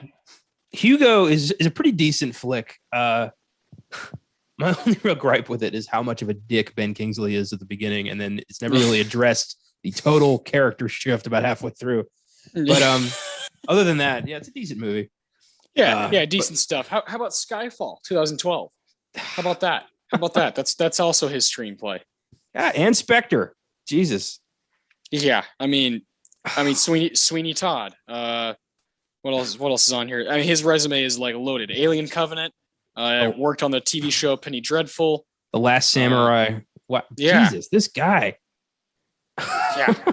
What a hell of a resume. Any Given Sunday. Come on. Very, very, very cool stuff. This is one of my favorite parts of doing the show is kind of learning without even trying. You know, you're just like, oh, I'll just look at this guy who wrote Rango, and then all of a sudden, oh, you put all these pieces together and you got a hell of a writer. Yeah. Damn. And, you know, the writing is super strong in Rango. And, you know, I love this guy isn't just like a Hollywood, spec guy. He's a storyteller. He's a vibrant storyteller. I mean, Skyfall, after Quantum was a breath of fresh air for the Bond franchise, to show like a old withered Bond who's kind of past his prime and is still wondering, like, can I still do this? And, it's one of the, Bond isn't usually addressed like that. It's just with the Bond franchise, especially, it's more of a cut and paste and you're done kind of deal when it comes to the screenplay. But to explore the character like that was brilliant. And well done, Mr. Logan. Yeah. Okay, that's a name that's easy to remember, John Logan. And I will not be forgetting. Here's another guy that I made some connections. He's definitely an artist. He has done some production design, some art direction, some visual effects. His name is John Bell. He's the art director for Rango and Jurassic Park. Oh, god damn. Well done, man. A lot of visual effects work. Rogue One, Star Wars, The Revenant, G.I. Joe Retaliation, Pirates of the Caribbean on Stranger Tides, The Rocketeer, Back to the fucking Future Part 2 and 3, and was nominated for Best Visual Effects, Back to the Future Part 2. So how about that? His resume, his four movies, like when you look on IMDb, are Back to the Future Part 2, Jurassic Park, Rango, and Congo. What more could you want? Come on. God, Back to the Future 2 and 3, visual effects supervisor. Thanks. Yeah. My God. Got to shake that man's hand. Yeah. That's cool. Congo is kind of despised, but I think that movie's pretty interesting. I do too. People think it's just like a straight up piece of shit. And I don't know. I don't think it's that shitty. I would love to see you guys maybe talk about it on a future show. Maybe. I don't know. Well, you know me, I've always had weird problems with oddly misshapen monkeys. Yeah. So this movie, spoke to me a little. It got a little under my skin. That's not a surprise. So yeah, it'll come up. Thanks, evolution. Yeah. Oh man, that's fantastic. Yeah, I saw his name and kind of looked at his resume real quick, and I was like, holy shit, this is crazy. Back to the Future and Rango and Jurassic Park. Like, I mean, what a life this guy's had. So very, very cool. Let's see. We got two more guys. Two guys who have an argument to be the best in their craft. I don't know who to start with. So let's go music. Let's go Hans Zimmer. You made the right choice. Yeah. Finish it off with Mr. Cinematographer. Hans Zimmer. If you don't know the name, I don't know how. He's up there with like John Williams, where it's like a few names in the music world as far as scores go in movies, and Hans Zimmer is one of those. We're definitely going to go ahead and go through his Oscar nominations, but it just doesn't even touch what he's done for the movie industry altogether. He's kind of a titan when it comes to this stuff. 1988, he was nominated for Rain Man. 1994, Win for The Lion King. 1996, The Preacher's Wife, nominated. 1997, As Good as It Gets, nominated. 1998, The Thin Red Line, nominated. 1998, again, The Prince of Egypt, nominated. 2000, Gladiator, nominated. 2009, Sherlock Holmes, nominated. 2010, Inception, nominated. 2014, Interstellar, nominated. And 2017, Dunkirk, nominated. So this guy has won one time for Lion King, but his work, all of this, the stuff he's done, his craft is worth so much more. I mean, listen to those movies. Like, what the fuck? It's not even touching a lot of the other films that are on his, are in his, within his credits. He's just a dynamite composer and a guy that I listen to in my spare time all the time.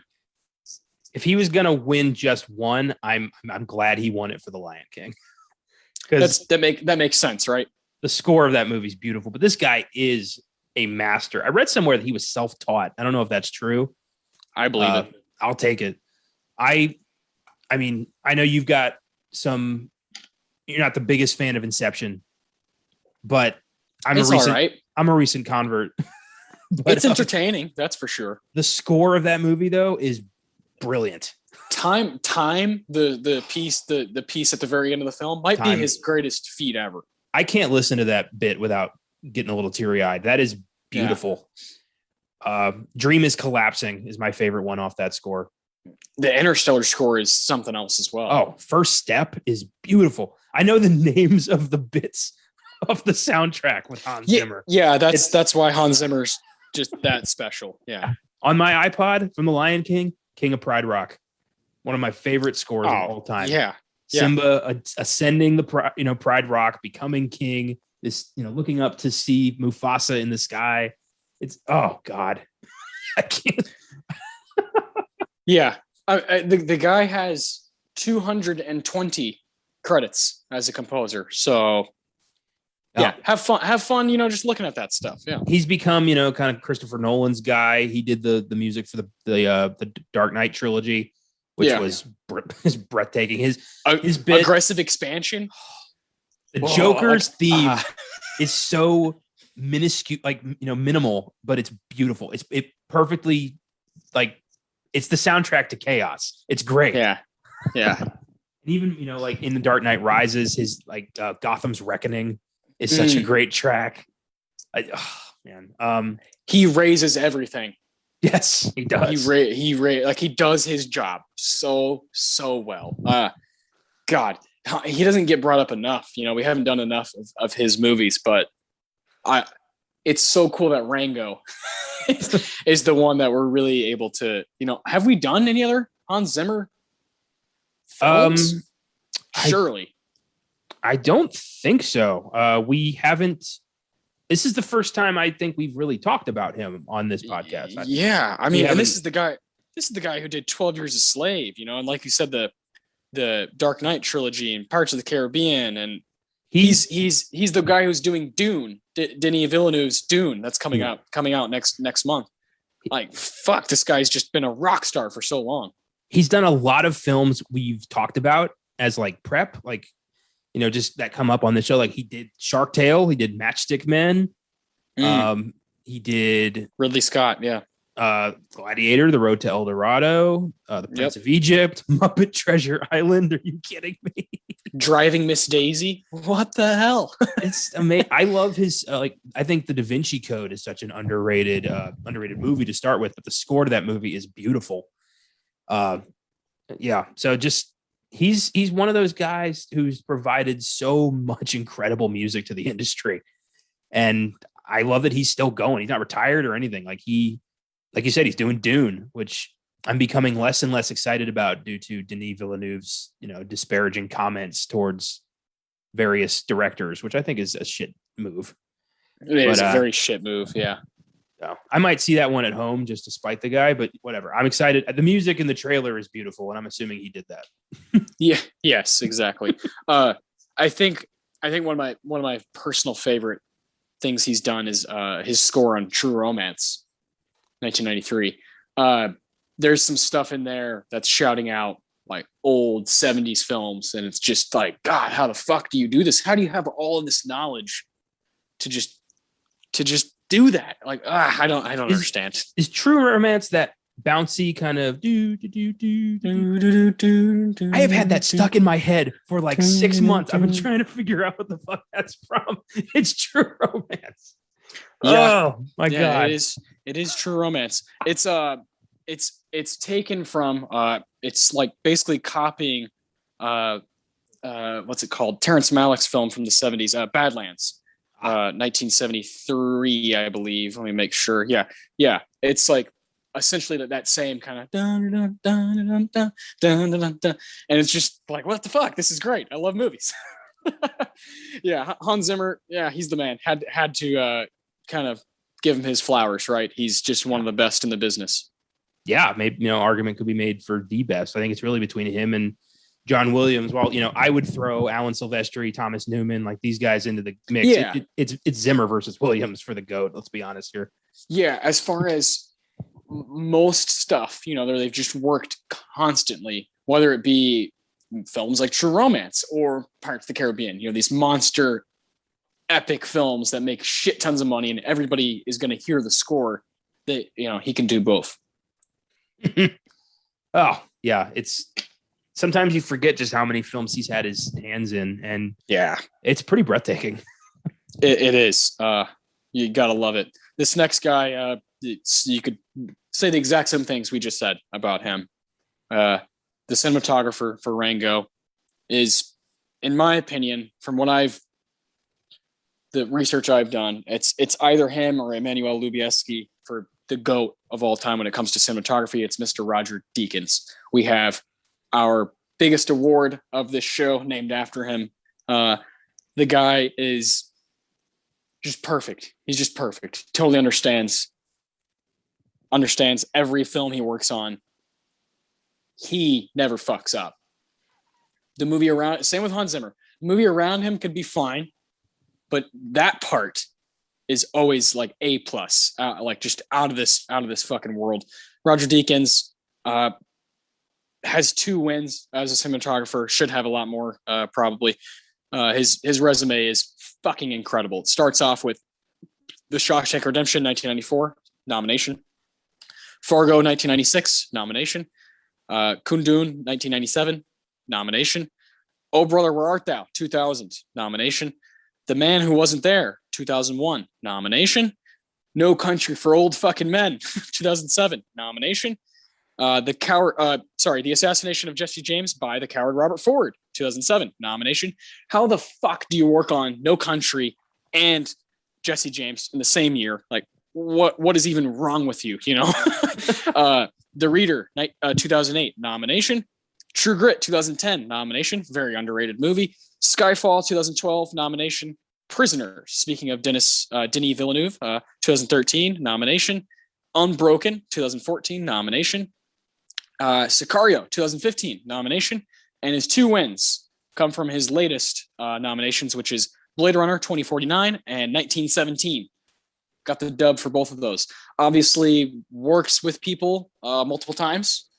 Denis Villeneuve and him are definitely have a good little chemistry there. And of course, the Coen brothers. This is the guy who is in charge of the camera when it comes to The Big Fucking Lebowski. A movie that got completely shut out by the Oscars and now looks like fucking morons when you look back. You're telling me Shakespeare in Love is better than Big Lebowski? Just stop. And I think my favorite part of The Big Lebowski is how wonderfully it's shot, how gorgeous it is. And it doesn't need to be that way. The story is so good. The acting is so good. It doesn't need that extra juice, but it has it. It has it. And it's Roger Deakins. Roger Deakins is, there's no words to really describe his impact on film. What he's done behind the camera is nothing short of art and everlasting legacy. Hmm. I mean, there's a reason we named our big award after this guy. I mean, he really is an incredible artist. I mean, there's no other way to describe the guy. What he's done is so neat, but you can always kind of tell a Deakins movie. It's weird. He's got a style that is kind of indescribable, but if you're paying attention, you can see it. Yeah. And you like it's if it's good, you're gonna guess, is this Deakins? Like in 2008, he does Doubt, The Reader, and Revolutionary Road. What? What's wrong with this guy? Oh, God. He's insane. He's absolutely insane. And when I heard about him and read about him, oh, this guy's the greatest. This guy's the greatest. I was like, oh, well, what does the director of photography do? Oh, then you realize as you start watching the films and putting them together, like you said, it's a style. It's a distinct style. And he's able to, my favorite thing about him is that he's been able to advance himself with time. You look at Lebowski, again, 1998. And then you look at 1917 from 2019. You're like, what? What on earth? This guy's upped his game. He's upped the ante. Because he's like, I'm willing to change. I'm willing to get better. I'm willing to work with new cameras, with new material, new resources, because I want to be the best. I want to be as good as I can at my job. Really cool. And that's the mark of a true artist, somebody who's constantly honing their craft to make it as good as it possibly can be. I mean, there you go. That's Roger Deakins. I mean, I think he's a significant part of why the Coen brothers have such a signature look and feel to their films. 100%. It's when people say the Coen brothers films, I'm like, it's the Coens and Deakins. That's you cannot leave his name out. You betcha. God, yeah. Goddamn right. Oh man. Oh yeah. Had to kind of finish it off with him, I think. Talking about these individuals, Gore Verbinski, Johnny Depp, Abigail Breslin, Ned Beatty, John Logan, John Bell, Hans Zimmer, and Roger Deakins. A very eclectic group, all kinds of different people that mean all kinds of different things to the craft that we love. And Deakins is right there with Zimmer in importance to just the history of cinema. So God bless him. God bless him. He's pretty old. I think he's 70, 71, 72, somewhere in there. And you know, when a guy's getting really old, you're like, oh man, you got to appreciate them while they're here. You have to. Deakins, though, feels like one of those guys who's going to be working well into his 90s. Like, this is a guy who ain't going anywhere. I mean, have you seen the footage of him and Sam Mendes working on 1917 is like, this is fucking bone chilling, and he's out there with a hat on, just fucking like getting after it like he's 20 years old. And he's like, let's do this tracking shot. Let's fucking go. And I have so much respect for him. He's taught me a lot about what director of photography means and what cinematography means to movies, and I love him. I love him for that. What I've just learned makes me very happy. He was born in Torquay in England, and Torquay is the town that Fawlty Towers takes place in. There you go. I knew he was English. I didn't know he was from there. That's fantastic. When there's an episode when Basil is dealing with a difficult customer who a guest who demands, no, I wanted a better view. Like, there's nothing out there. And he goes, that is Torquay, madam. Like, what did you expect to see? Sydney Opera House, perhaps? Like, is Krakatoa not erupting at the moment? Brilliant. God damn it. I love it. Yeah. I demanded a seaside view. The sea is there. It's between the land and sky. Oh, I'm done. Oh my God. I fucking love it, man. I just learned that Roger Deakins' next film is with Sam Mendes called Empire of Light, which stars Olivia Colman. So sign me up. Oh, I'm in. That's in development at the moment. So yeah, just fantastic stuff. Let's look at the 84th Academy Awards briefly. Just kind of talk about some 2011 shit before we do our awards. Because Rango, it wins the best animated feature, but That's it. That's all it's got. So there's a lot of movies here that are really interesting. And I have my issues with some of the stuff, but I do love some of the categories, love some of the movies. You and I, I know you watched all 5 films this week from the best animated category from this year, yes. Which is Puss in Boots, Kung Fu Panda 2, Chico and Rita, A Cat in Paris, and Rango. I chose to skip Puss in Boots because I've seen it not too long ago, and same with Kung Fu Panda 2. But I also watched Chico and Rita for the first time, A Cat in Paris for the first time, and rewatched Rango. Let's real quickly. Why not? Fuck it. Let's rank these real quick. Why not? Okay. So if you had to go ahead and give your 5 to 1, and I'll do mine. Okay. So all 5 of these were first time watches for me. Wow. Yeah. Constantly growing. Yes. Number 5 is Puss in Boots. Same. It was unnecessary. Should have been much better. I think he's much better as a sidekick. Yes, he's meant to be a supporting character. Yeah, I agree. Number 4 is Kung Fu Panda 2. Same. I just didn't. I liked the first one. I thought the second one. Honestly, it made me fall asleep, and I was like, that's not a good sign. Does it really need a sequel? No, doesn't really need it. Yeah. Like, are you telling me that Poe is adopted? Oh my God, what a surprise. Yeah. I wonder what his dad, the goose, had to say about that. Number 3 is Chico and Rita. Same here. It's La La Land. I think somebody should look into that. Yeah. This is a good movie. It's a very good, yeah. Honestly, Puss in Boots and Kung Fu Panda 2 were the only 2 I didn't really care for, and they were still both 7s for me, so they weren't terrible. But Chico and Rita was a very vibrant, lively movie, and I was surprised at that. I don't really, I spoke in my review about how we're kind of, Americans are kind of told, Disney and Pixar and then DreamWorks and now Illumination are kind of it for animated movies. That's what you're going to watch. If you want anything else, you're going to have to hunt it down yourself. Yeah. And I'm glad that Criterion had Chico and Rita and A Cat in Paris, because I was able to see these foreign animated movies for the first time and see, a little glimpse into another country's culture. And that's the best part of watching foreign cinema, is seeing a little bit into another culture. And Chico and Rita was very, I didn't expect it to be as adult as it was. I mean, goddamn. Yeah. Good Lord. I mean, there's like a full nude scene in this movie, sex scene. And then there's like brutal, like authentic, raw scenes of alcoholism and, the struggle of being an alcoholic, being a musician, and kind of struggling with your place in the world, and the change of backdrops from Cuba to Las Vegas to Los Angeles to Paris to New York City. It's like this movie's booming. I really, really like this movie. It's a solid 8. I think people should seek this one out. Yeah, me too. It's definitely one to watch.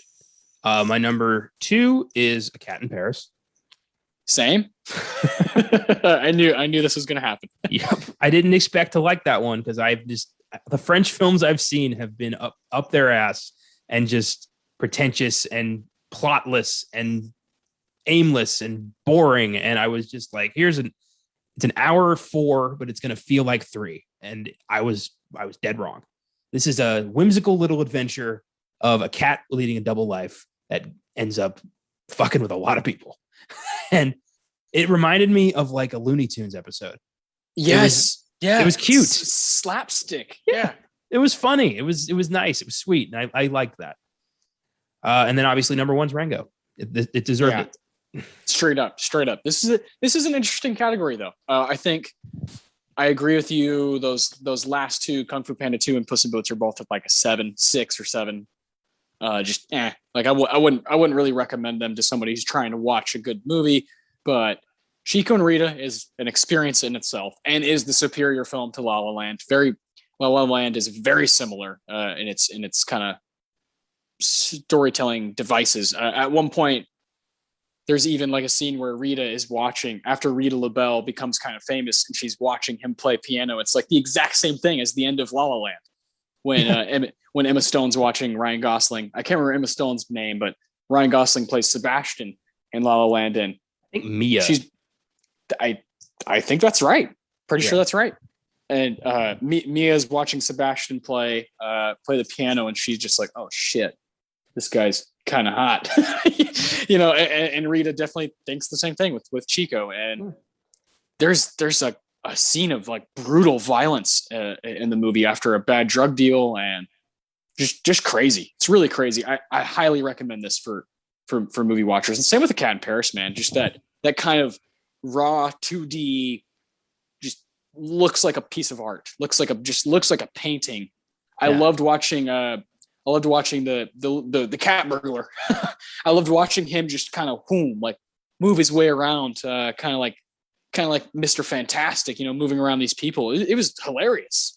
My favorite part was when he cut the power in the house and was wandering through the dark, and that one guy lights a cigarette right in front, and he's right in his face, and the guy just blows out the match and disappears, and he's like, "He's in the house." Where is he? Yeah, they have no idea. I love that, how they're all these like bumbling fools, all the gangsters, and the main gangster is like, why do you guys aren't cut out to be gangsters? Like, what's the fuck is going on?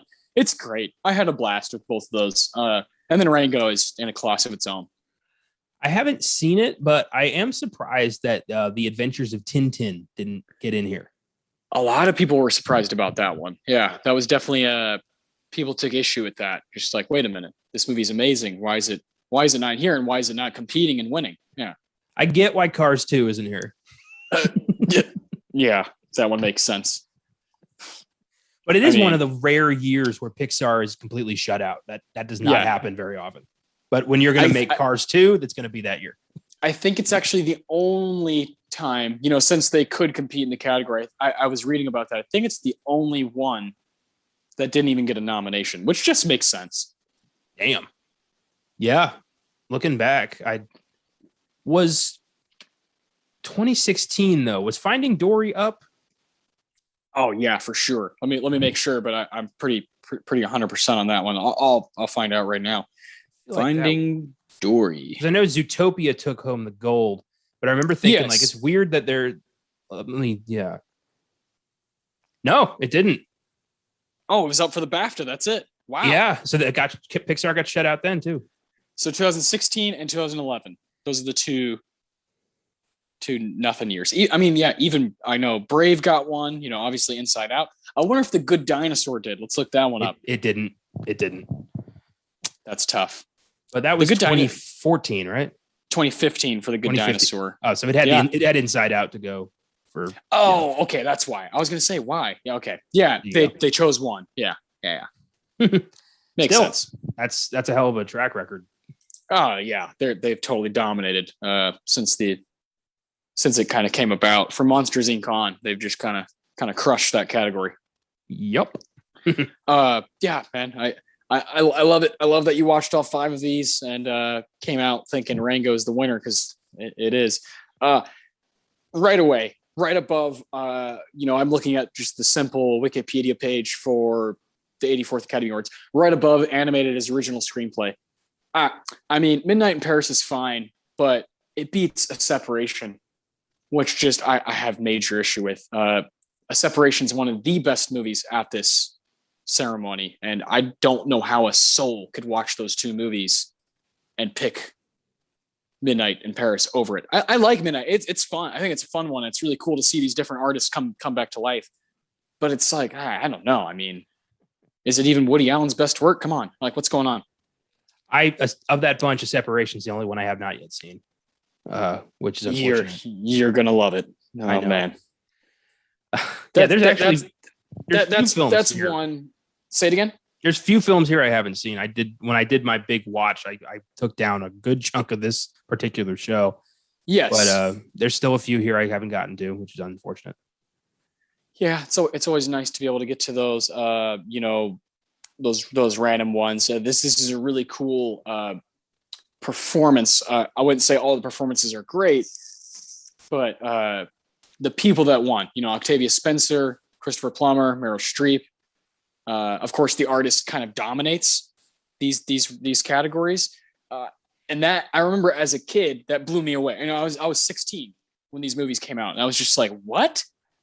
The silent film?" and it's pretty good. It's pretty good. I wouldn't have chosen it to win all that stuff and win Best Director, win Best Picture, Best Actor, but it is a good movie. When I was 16, when this Oscars came out, I hadn't seen any of these movies, like none of them. I had seen a few. Like I saw Descendants in theaters. I saw Moneyball in theaters, of course. Of course, The Tree of Life has become one of my favorites. I saw Girl with the Dragon Tattoo, Rooney Mara. I saw that in theaters and was just totally blown away. I saw Tinker Tailor Soldier Spy, Gary Oldman nomination. I saw that in theaters too. A few of them. Oh, and Warrior. God, I fucking love Warrior. Nick Nolte. Unbelievable performance in that. That movie's underrated as shit. Yeah, Warrior's a fucking masterpiece. The only one. Bridesmaids. Surely you saw Bridesmaids. I didn't see that for a couple years until. Damn. Yeah. Bridesmaids is so good. I snuck into Bridesmaids because I was 16, right? And I'll tell you what happened. I went with a bunch of friends from school. There was like a big group of us, maybe 20 people. Half of them I didn't even like. And we went to see Cars 2. Because that was the movie that was big and it's out and it's Pixar. Who doesn't like Pixar, Yeah. And I was like, I don't know about this. I don't know. It started and I was like, this is dumb. This is boring. I don't want to watch this. So I was like, I wonder what else is playing. Like right now, I wonder what else is starting. And sure enough, me and my two buddies, Arnold and Chase, love you guys.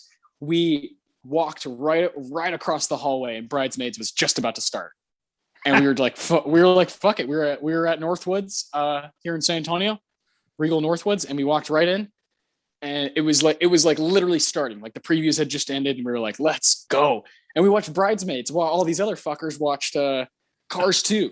So we went home like, "Yeah, we're the winners of the night." We got to see a great, hilarious film that was centered around women, and like at that time, I hadn't seen a lot of great. I wasn't exposed to a lot of great comedies that were basically run by women. That movie kicks ass. God, I love it so much. It rightfully deserves that original screenplay nomination. That's a great story. I love that. I never had the balls to sneak into a movie. I just no. I saw Harry Potter and Deathly Hallows Part 2, Transformers 3, Real Steel, and Rise of the Planet of the Apes. That is it. Drive. I didn't see Drive in theaters, but God, Drive is cool as hell. I'm glad that now I've seen like 90% of these movies. It feels good. Yeah, it does feel good. Looking at them, you're like, oh hell yeah, that one's good. That one's all right. That one's good. Yeah. Harry Potter and Deathly Hallows is cool to see here. I would love to do a Harry Potter movie on Oscar Sunday. It'd be really cool. That would be really fun. Be very different, especially if we did part 2. We could kind of do a whole wrap up of the franchise and what it means to us, and give out awards to the final film. That'd be fun. Well, we did do most of that on a Filmgazm episode a while back. Yes, that was a long time ago, though. That was a long time. I think this time I'd like to do them as individual movies. Correct. Since we've already done the big wrap up. Yeah, I don't want to spend a ton of time on fucking Chamber of Secrets, but that one wasn't up for any Oscars. So no. I just want to shout all of them out. Get maybe rank all of them. Maybe do something like that. Instead of doing a top 5, just rank the Harry Potter films. So what's your favorite 1 to 8? That'd be really cool. And then doing part 2, kind of like really honing in on it, giving awards out to it. That'd be cool. Matt, we should do that one day. Yeah, that would be fun. I'm down. Hell yeah. Anything else you want to talk about from 84th Academy Awards? I really need to watch Tinker Tailor Soldier Spy. That's a Connor movie. Yeah. That's a Connor special. I tell you what.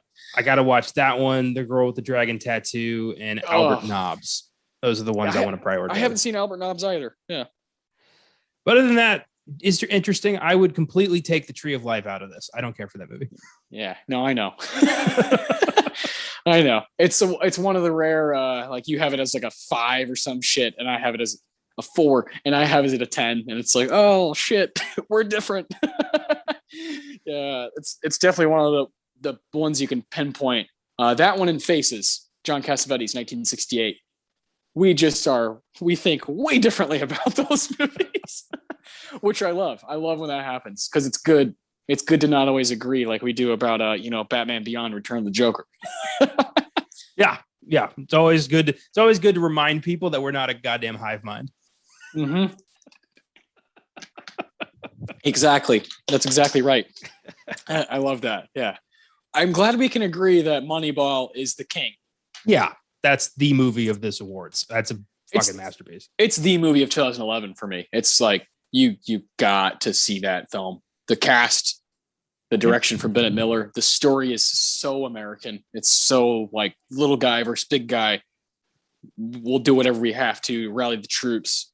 And it's got America's favorite star, Brad Pitt, just crushing it. So fantastic stuff. I love it. But Rango, to me, I would put Rango in the best picture group. I just think it deserves a spot there. I think it's better than like half the movies that are in that group. And I'm super excited to give it awards right now. Yeah, let's do this. Whew, all right. Thanks for sticking with us. This has been a really fun episode. We're going to finish this off with the Tarantino Award for Best Quote or Best Line from the film. The Ennio Morricone Award for Best Music Moment. We got Ennio Morricone giving out awards for Hans Zimmer. How about that? And then or a Western too. Yeah. Yeah. Fucking A, Clint Eastwood. Sergio Leone, We got the Philip Seymour Hoffman Award for Best Performance. In this case, it's Best Vocal Performance. And then we finally have the Roger Deakins talking about Roger Deakins himself, best scene of the movie. So take it away, Connor, with your Tarantino. I have 3 for my Tarantino. Totally understandable. 2 funny ones and one that I was really stunned by. It's when the first one is when they find the body of the doctor. Oh man, yeah. And somebody goes, "Suppose we should bury him." Somebody else goes, "I don't know. Birds got to eat too." And then some other guy just yells out, "Circle of life." Yeah. I had to pause for a minute. Perfect. Yeah, I thought that was funny. And then when Rango's talking about like a wound he got when Rattlesnake Jake, his brother, bit him, and he lifts up his shirt, and somebody just goes, "Ooh, that there's a belly button." Yeah. I don't know why, but that really made me laugh. It has a few of those where it's just so silly, and I love it. And then my third and my real Tarantino comes from the mayor when he's talking to Rango, and he says, "One day soon, all this is going to fade into myth. The frontier town, the lawman, the gunslinger. There's just no place for them anymore. We're civilized now. That's what the future holds. You can either be part of it or you can be left behind." Oof. And you know why? Because that is exactly what Morton says to Frank in Once Upon a Time in the West. Yes, sir. Like, holy shit, we're back there again. And yeah. I was just like, oh my God, this movie knows exactly what it's trying to say here. It knows its audience and it's me. And I just had this like, oh my God moment. And it's really cool to see, kind of the moment where the West is no longer wild. It's cool. It's a great moment to kind of explore in the Western genre. And I think it's cool that Rango went there. Me too. That's a great pick. I thought about that one for sure. I think that's probably the deepest quote from the film, where if you're paying attention and you know your Westerns, you're just kind of taken aback. Like, wait a minute. This is a children's movie operating on a whole different wavelength than the rest. And it's stuff like that sets it apart. So great pick. God, yeah, so fucking good. It makes me want to rewatch that scene for sure. Really, really good. I chose kind of a comedic one from Rango. He's speaking to Beans.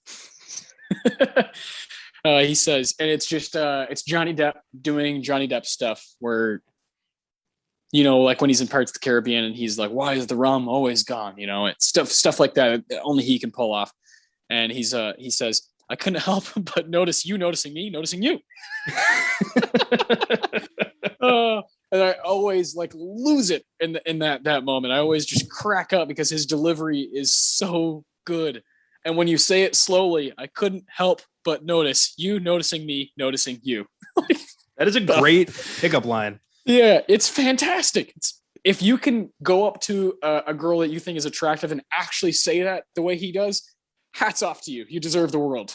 Because it's so hard to have that, tip of the tongue, teeth and lips, like that quick bang, bang, bang, like that Johnny Depp has. He's just, that's like his talent. That's like his trademark, is speaking in his own kind of dialect. It's really cool.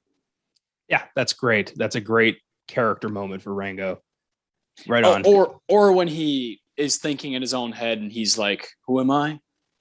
And he's like, he's basically deciding I can create my own identity right now, and I'm going to.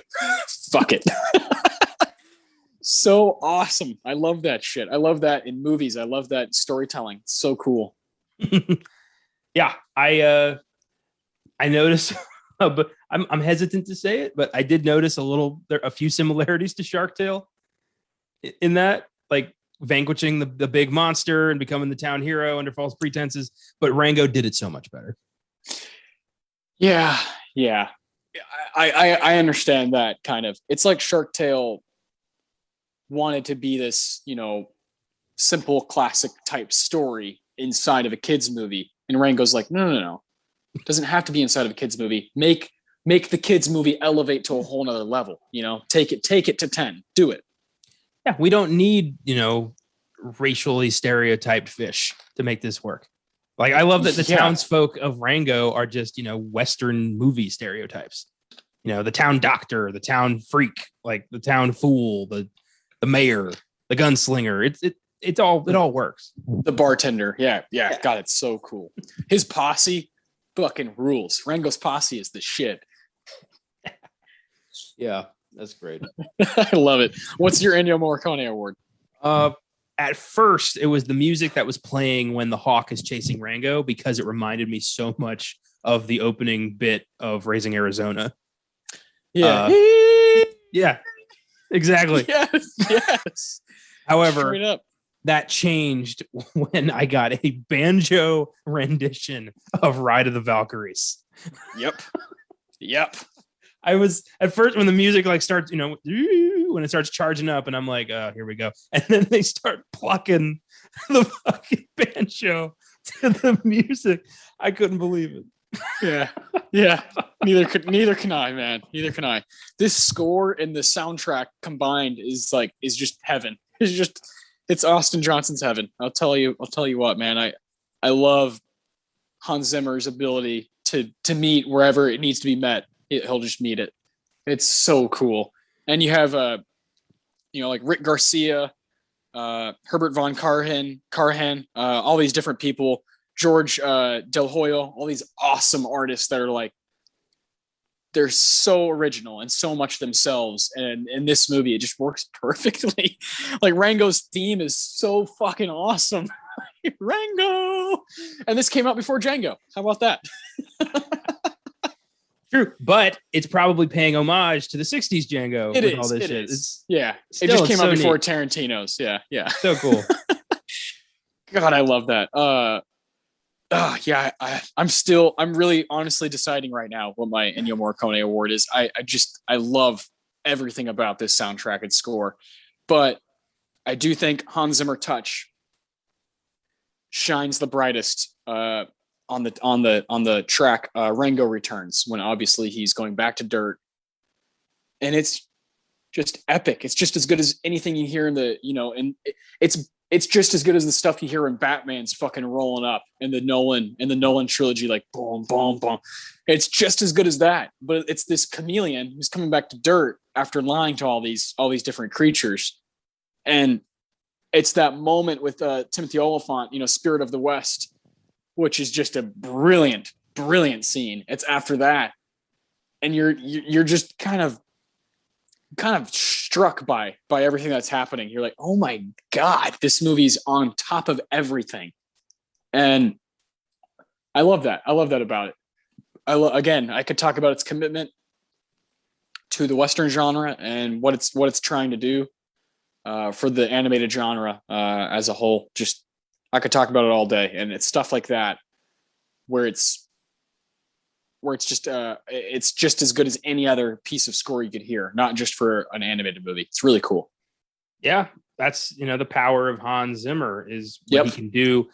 He elevates an animated film, which I personally don't think needs to be elevated. Like, he doesn't need to prove anything, Yeah. But to some, it does, and it gives it that gravitas to be considered a classic. He did it for The Lion King, and he did it for Rango.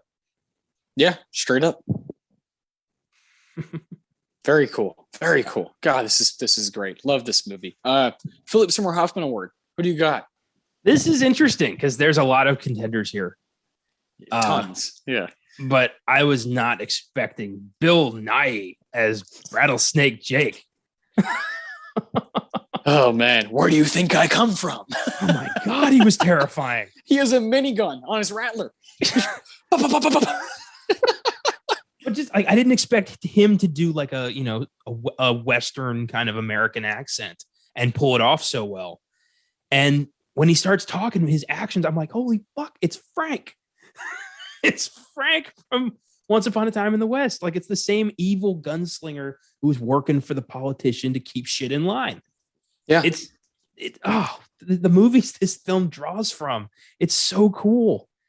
And he's such a creepy villain, and in the end, he's kind of like a little tip of the hat, like from one legend to another. Like, yeah. Fuck yeah, man. And then just rides off into the sunset, this crazy ass homicidal rattlesnake. Like, what the fuck is this? This is great.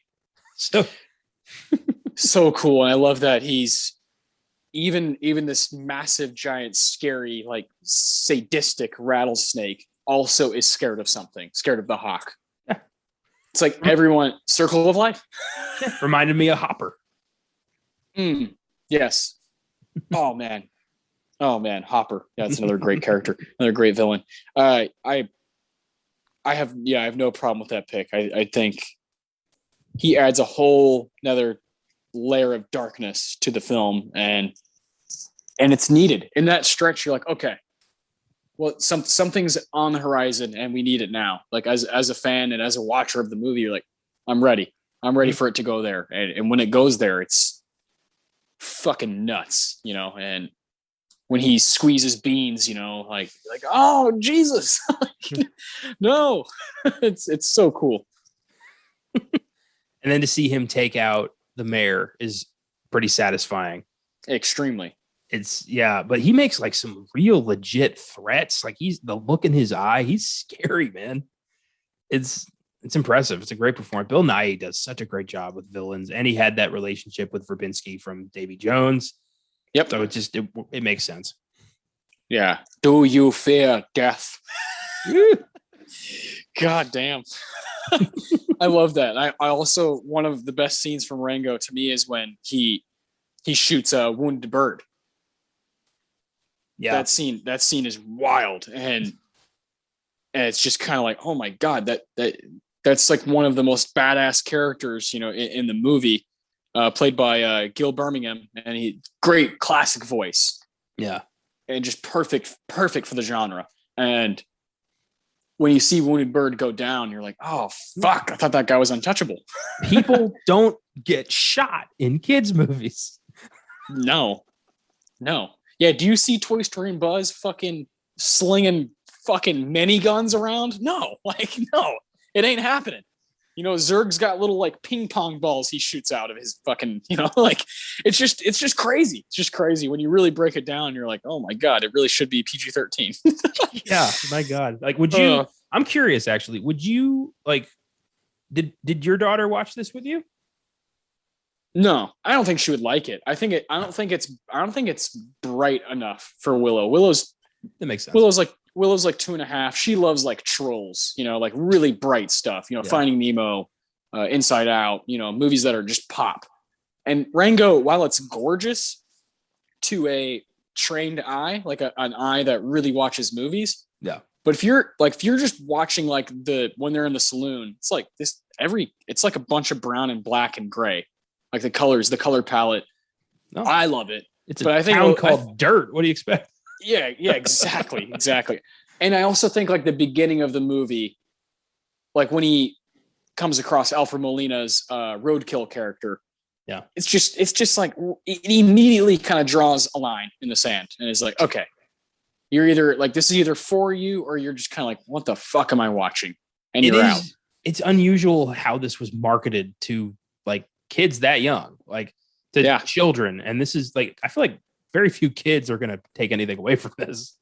Yeah, exactly. And they're not going to understand what it means for Bill Nighy and Harry Dean Stanton to be playing characters in it. It's not going to make sense. But for us, it's fantastic. While I love every single thing everybody's doing in this movie, I had to give it to Johnny Depp. I figured. Mr. Rango himself.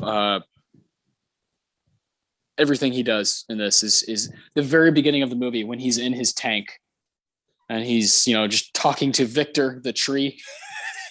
What's that, Victor? Conflict. We need conflict. And then immediately they crash and he's up in the air and and I love when he's sliding on the glass on the road and he's like, and you're immediately reminded of Fear and Loathing. You're immediately reminded of Hunter S. Thompson. And then they show you that while he's on, he's up in the air flying around. They basically show Johnny Depp and Benicio del Toro riding in the car on like a bunch of drugs.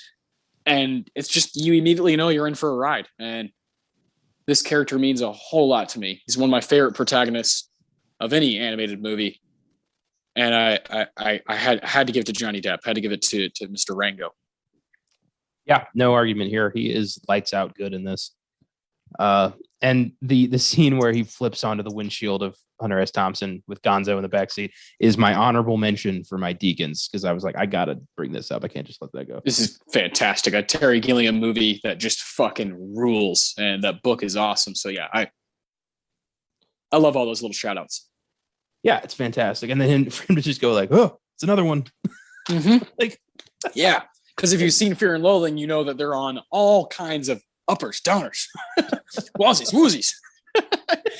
I haven't seen that movie in so long. I gotta sit down and just watch that again. Oh, it's the shit. God, I love that movie. I when I was watching it at the beginning, my fiance Brianna was awake, and I was like, you know what that's from? And I went and pulled the movie off my shelf, and I was like, look how even on the movie poster and the DVD case, like Johnny Depp's, character is like a little bit warped and his neck is stuck out the same way Rango's is. So cool. So cool. There's no way in hell that was an accident. That's so cool. That's so neat. Yeah. It's on the nose, and it's on the nose in the right way. I love that stuff. All right, here we go. The Roger Deakins Award. The moment it happened, I'm like, oh my God. And it is the Spirit of the West. I mean, what the fuck? The whole time they're talking about him, and the last thing I expected was the man with no name himself. Oh my God. What a great way to bring that into this world. And Timothy Olyphant did such a fantastic Clint Eastwood impression. I mean, I thought it was him. I had to look it up. I know. Incredible.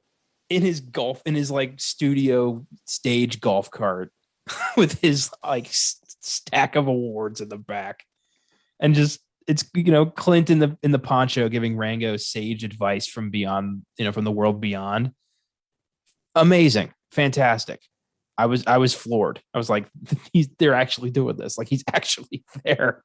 Clint Eastwood is giving Rango the chameleon advice on how to be a hero. That fuck yeah, man. Like, way to go.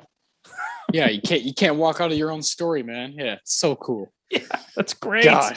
It's fucking awesome. That scene kicks so much ass. Like, he's on a golf cart. Fuck yeah. Oh, I love it. And he's like, I have to go back. I gotta go back to dirt. Back to dirt. I wish dirt was real so I could go there. Oh man.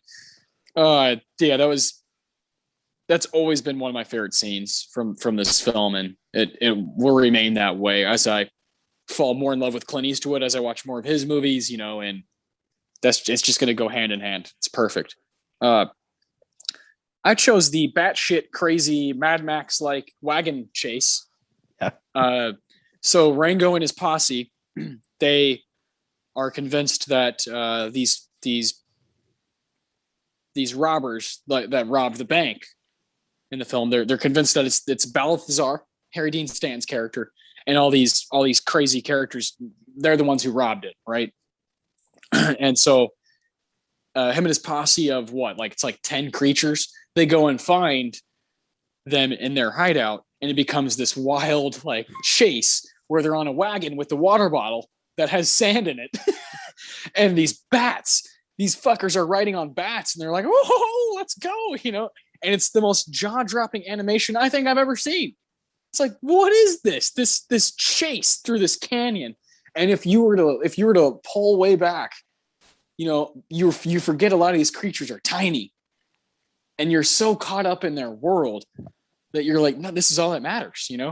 This is all that matters. What's going on here? And I love how it ends where they're like, oh no, the stolen water bottle, before discovering it was empty in the first place. All Balthazar and all of his people, and the robbers are like, no, we found it empty, and the posse's like, well, we're still taking you into custody. Come on, let's go. And it's just a hilarious, wild action moment that I always kind of I inch a little bit more towards the screen. I get a little bit to the edge of my seat every time that comes, because I'm just like, this is too much fun. This is way too much fun to be in any movie, let alone a Rango, a movie about a chameleon. It's so cool. And that's some of Johnny Depp's best stuff as well in that scene, when he's just kind of hooting and hollering, and he's just, I guess I'm the sheriff, and I gotta lead these people. This is what I'm doing. This is what I'm here to do.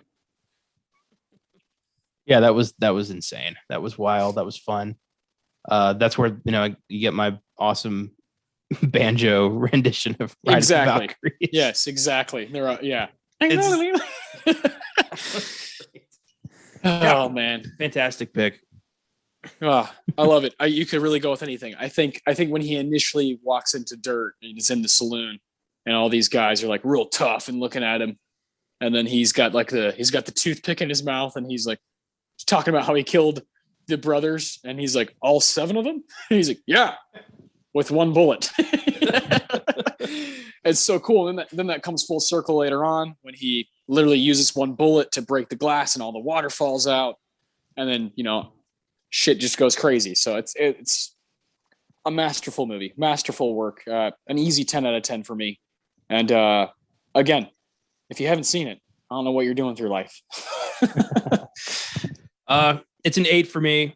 Definitely an enjoyable ride, and a cool, unique animated movie that celebrates the best of the American Western and the Italian Western. Mm-hmm. It's on Netflix right now, so easy access. Yep. Check it out. Exactly. Yeah. It's not one of your Disney Plus movies, because it's fucking Nickelodeon, which is crazy. But yeah, right now it is on Netflix, and got to get people to check that one out. Definitely. So next week's pretty special. Yeah, I don't know how it could get more special than what we've been doing lately. We've been on a fucking tear lately. Doing Minding the Gap and Taxi Driver and Nicolas Cage Leaving Las Vegas and Rango. It's been loads of fun here on Oscar Sunday. But next week we go back to the Best Picture Showdown.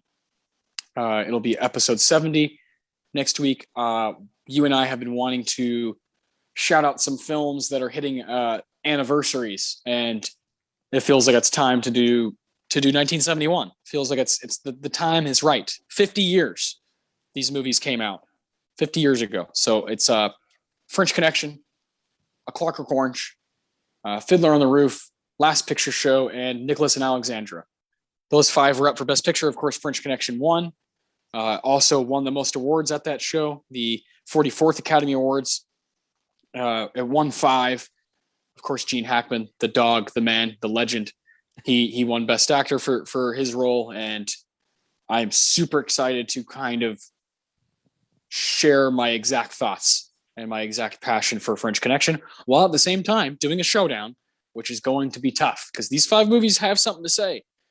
Specifically, you know, the Kubrick film and the Friedkin film, William Friedkin film, are both just always have been 2 of my favorites. And we both are watching Last Picture Show for the first time, both watching Fiddler on the Roof for the first time, and both watching Nicholas and Alexander for the first time. So come back next week. It's going to be an epic episode 70. And we're going to do a proper Best Picture showdown. No top 5s here because we're going to be ranking those and talking about them for a good while. So try to check those out if you can. Nicholas and Alexander's on Amazon Prime. Last Picture Show, you can't really find anywhere. Fiddler on the Roof, I don't think you can find anywhere.